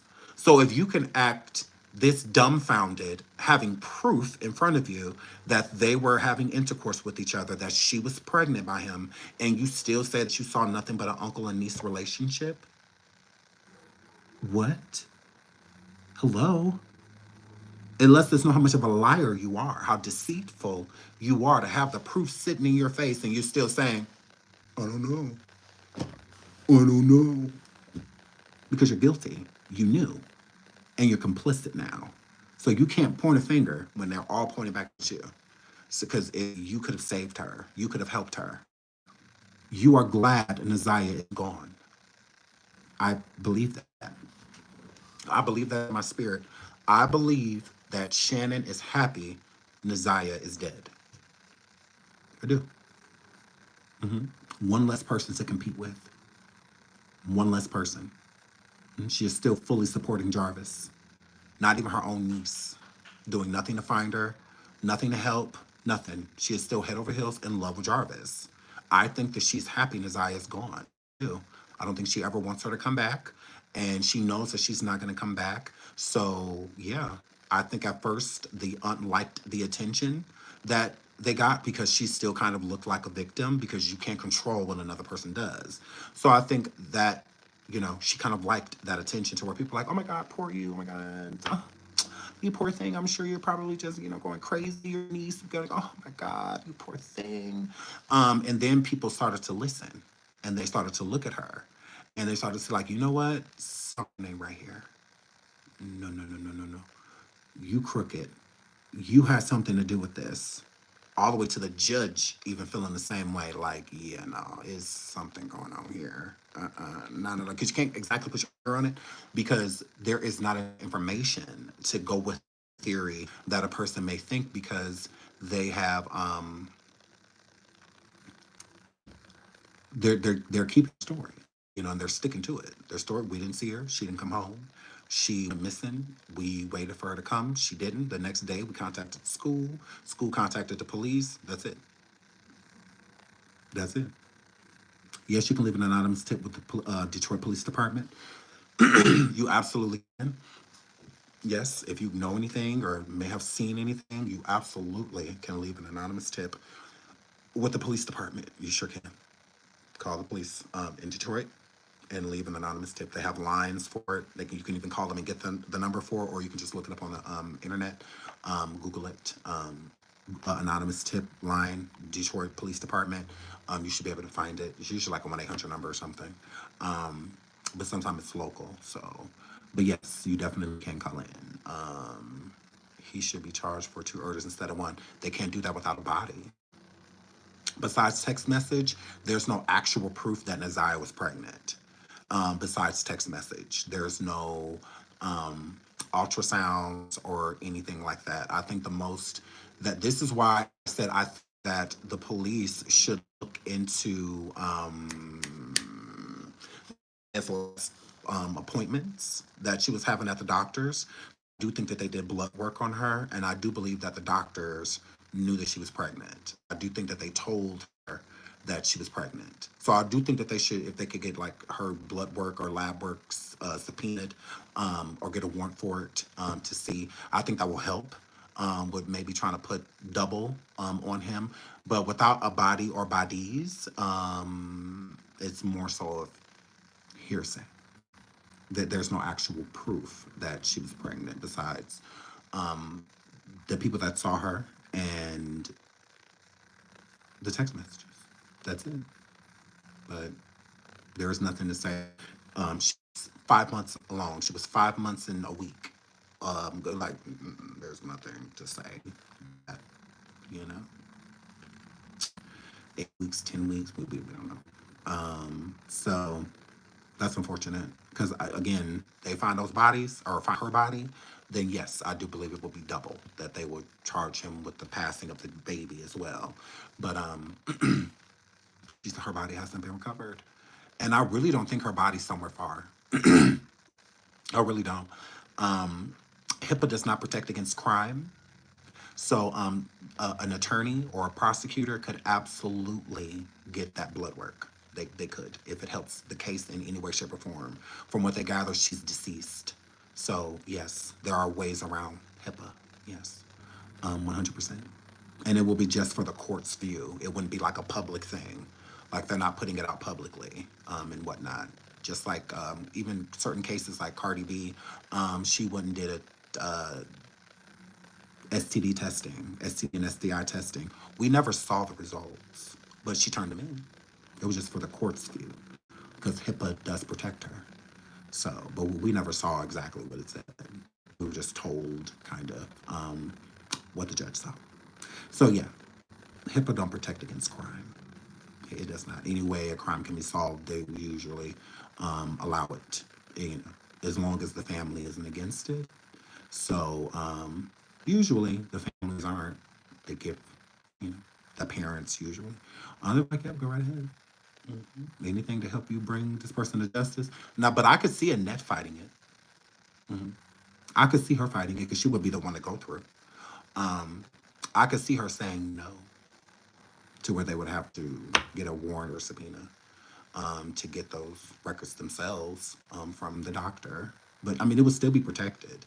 It wouldn't be like out on display, but they would be able to confirm if she was pregnant or not. So I do think that that would be helpful in trying to get a second count on him. Because if they can charge him with her murder without her body, they should be able to do the same thing with the baby. Why do they need the baby's corpse to charge him if we could prove that she was pregnant? If we could prove that she was pregnant, I mean, if she gone, then the baby gone. If you think she's gone, how could the baby live without her? Like, and if they say like, oh, well, maybe the baby was taken out before, first of all, super premature. That baby was not ready to be birthed, not at all. So it would have had to been checked into a hospital somewhere. They're gonna need extensive medical attention at being born that premature. Shout out to Shannon. She says, I love your comment, praying for that baby. Thank you so much for the super sticker, sweetheart. Thank you. So yeah, I mean, as I look at it, the proving that she was pregnant should be enough to charge him with the baby as well. It should be. 100%. So yeah, I was wondering if Jay was paying the people blind eyes and hush money. I don't think much money is involved in this situation. I think the people that are being quiet are the ones that are complicit, and the ones that aren't being quiet don't know anything. So like the Roxys and people like that, the ones that aren't quiet, the ones that are talking and raising awareness, they don't know nothing. So if anybody's going to be paid, it would be people that were involved. So it would be like Shannon and all, and then where he getting his money from? He barely got money on his books. So where he getting his money from? To pay anybody? He broke. He don't have no money. He was a hustler. You know, hustling, working on cars and stuff. That was hustling. Not like he like literally owned an auto body shop. Did y'all see the condition of that auto body shop? Did y'all see? Like, yeah. It should be condemned. Condemned. Leaks and stuff everywhere. None of the proper tools. There's things in places to where they shouldn't be. Hazards all around. Uneven ground. So how are you even properly looking at these cars and whatnot if the ground, I mean, even your lot on the inside, like, it's uneven. How are you supposed to get up under there and check the oil when the blocker that's supposed to be there to help keep you protected, that ain't even right there? Like, it was just a lawsuit waiting to happen. very poor, very poor, very poor. So yeah, that place was trashed, trashed. Where can we see the photo shop? The photos of what? The auto body shop? The auto body shop? We had a whole tour. Remember when the girl broke in? The random girl, what's her name? Kimmy or something like that? She broke into the auto body shop. She walked around the whole shop. She was at the right place. It was a mess. It was destroyed. It was destroyed. Yeah, it was destroyed. Yeah, hold on. I think I still have that bookmarked. Yeah, it was a wreck. You don't need pictures. We had a whole tour of the shop. We had a whole tour. Hold on. Let me see. I think I still have it. Let me see.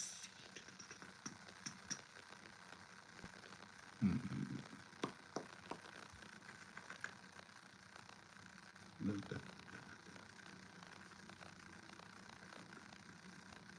me go through it.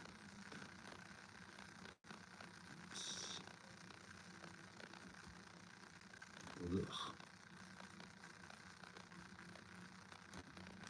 Okay, hold on. Pretty sure I still have it.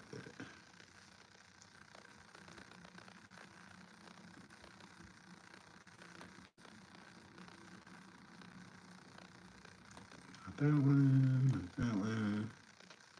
Not that one. Not that one. Oh yeah, here we go. By the name of Mimi Young gains entry into what she says is Jarvis Butt's shop. The shop in which the children often be sent up to clean. The shop in which NaZiyah Correct. Harris. Look at this shop. This shop was a whole mess. The whole shop is like, it should be condemned. It should be condemned. Y'all, bail me out, y'all.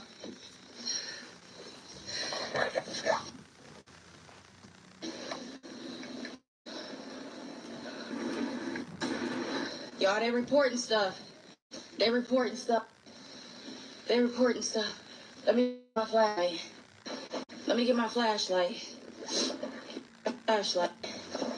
They reporting stuff. I told y'all I was taking this week off. I told y'all I was done for a week. I told y'all I was done. God said you ain't done until I say you done. That's what he said. That's what he said. God.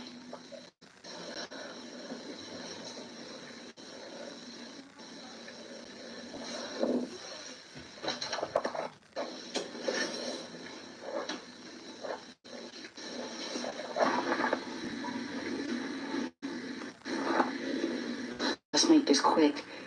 Let's make this quick. Let's make this motherfucking quick. This place is fucking big. This place is too fucking big. It's too fucking big. It's too fucking big. It's too fucking big. It's too fucking big. It's too fucking big. NaZiyah, if your spirit is in this motherfucker, you better let me know where the fuck you at. Look, girl, swear to God, the pipes done bursted in here.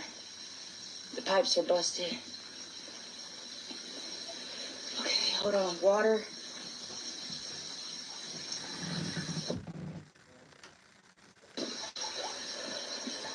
Condemn it. Condemn it.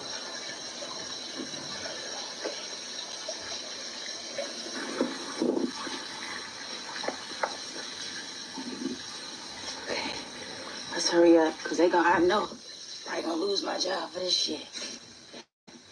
Guess what? Who gives a fuck? Hire me. DPD hire me, because I ain't scared of nothing. I ain't never scared. You think my mama done birthed a hoe? My mama ain't birthed no hoe. You see this shop? This shop is ridiculous. There's nothing about this that should be open. Bleach.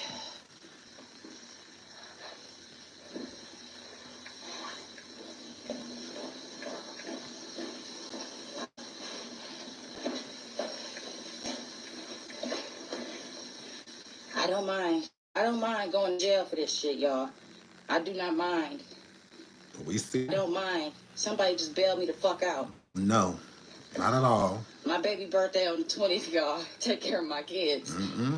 Please. None of the My above. sister go be taking care of my kids, y'all. She already know what y'all putting me through.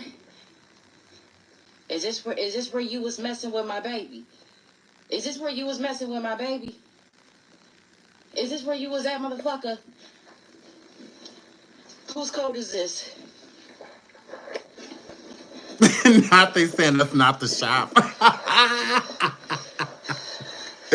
Oh, girl. I could not. I'm gonna be careful, y'all. But it's no coincidence that I came up on this damn place.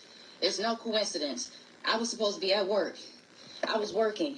What size is this? They're gonna have to send them over there to me. I don't mind. I don't mind. If you want me to put my hands behind my back, I don't mind. I don't mind, baby. So random person on Facebook, her name Kimmy or Mimi or something like that. I don't know. She just decided to go break into the shop that's allegedly the shop Jarvis was at and always brought the, NaZiyah to. So who she is? Just a random person. I don't mind.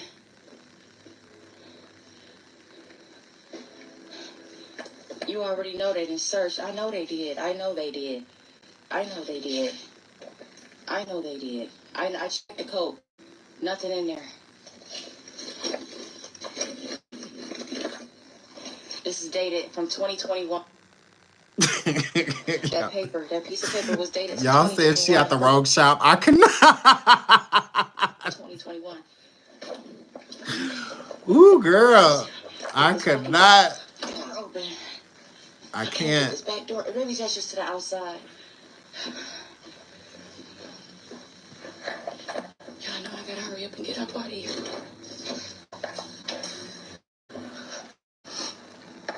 Bodies leave a smell, so I highly doubt she's in the basement, unless they like re-cemented the basement or something like that.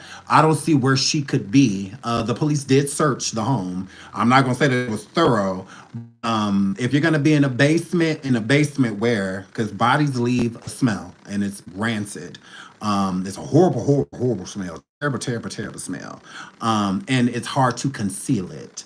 So the only thing I could think of is this: if NaZiyah is in the basement, maybe like in a barrel, because he does have a background in trade, so like welding and stuff. Maybe he like, you know, welded something shut and put her like in a barrel. I don't know. That would be the only way I could see her down there, because if she was in the basement, it's like where? Where? I mean, did they re-cement, redo the cement or something in a girl? Mimi is Jarvis' other baby mother. I don't know nothing about that. I don't know. Okay, please stop writing it, because I still don't know nothing about it. Like I can't confirm that at all. She didn't say anything about being his baby mother. So I'm not saying she not. I'm just saying she didn't say that. So it don't matter how many times you spam it in the chat. It's still gonna be what you think versus what we know, because she didn't say throughout this whole like 4 or 5 minute video anything about having a child by him. So. Yeah, I wouldn't doubt it, but I don't have anything. So I don't want to run with things that I can't necessarily prove. She is, it has been confirmed. Where? Where? Because that would be helpful. Of course she isn't going to say, oh, well, clearly she has. She said it's been confirmed. Clearly. Clearly she will, because they said it's been confirmed. So clearly she has. Clearly she was. Thank you. You can send to my IG, my YouTube, all under SeanDavieWay Show. Mail my G is SeanDavieWayShow@gmail.com, and you can send it to my IG at SeanDavieWay as well. Just put in like captions what you wrote here. So yeah, I mean, I'm all for it if it's real. You know, I just need I like tangible stuff, because then you'd be like, oh, well, they were saying over at SeanDavieWay this and that and blah blah blah. Then people try to make it look like, you know what I'm saying, that I'll be over here giving false information. You know. So, but no, if you got something on it, I would love that. Yeah, absolutely. And then I will give you credit for it, all of that. But yeah, I just, because this story already is just so chaotic and it's so many moving parts, to where we try to keep it as logical as we can. you know, because it's really easy to get swept off into la la land with these stories, because so many people will put information out there that is not true. And the more salacious, the more it's shared. You know, the truth gets buried. The lies spread like wildfire. So yeah, I wish we could have seen her pack that stuff up again. I cannot. Well, I love you guys. I have to get out of here. I'm maybe doing a show later on coffee. I'm going to try to make some time for that. My kids are here, so I'm going to try to spend some time with them for a little bit. And yeah, so then hopefully I can come and do a coffee later on tonight, because yesterday was lit when we did that coffee. So definitely, Sean, do you think they'll be able to convict them? I really, really, really hope so. They can convict without a body. That is very plausible. I'm just more so worried about him trying to appeal it and stuff like that. If convict him for her murder, I mean, they don't have to have a body to determine someone is deceased. So I really, really do hope that he is convicted, but I really want her body to be found so that it could stick, so we don't ever have to worry about him seeing the light of day again. Again, this is a 4-time offender. Okay, so I love Detroit and everything, but the system there is extremely corrupt, because how he keeps getting out is crazy. How do you get out of jail after giving a 4-year-old an STD? How? Do you know how sick that could have got? You know how sick she could have got? Like, what if the parent wasn't vigilant enough to take her in and see what was going on with her? You know? Like, she's 4. She don't know nothing about what's going on with her body. No. So for her to be hurt and harmed like that, and that to be left behind, she could have died. All because he wanted sexual gratification from a toddler. So he got out after that. Okay? And it don't seem like the police are taking NaZiyah's story as serious as we want them to. There's already another 13-year-old girl missing.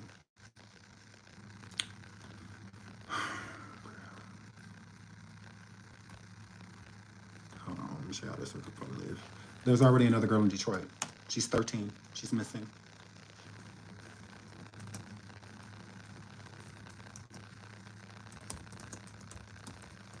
I think the last time she was seen was January 22nd. Yeah, Nakiah Gibson. Nakiah Gibson. Here's a picture of her.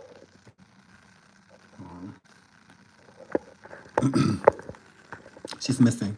Last seen on January 22nd, and she's still missing. I've not seen anything about her being recovered. Beautiful little 13-year-old girl missing since the 22nd. It's the 27th. Yes.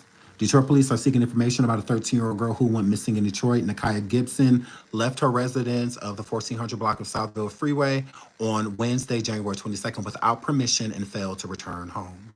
She is still missing. 13.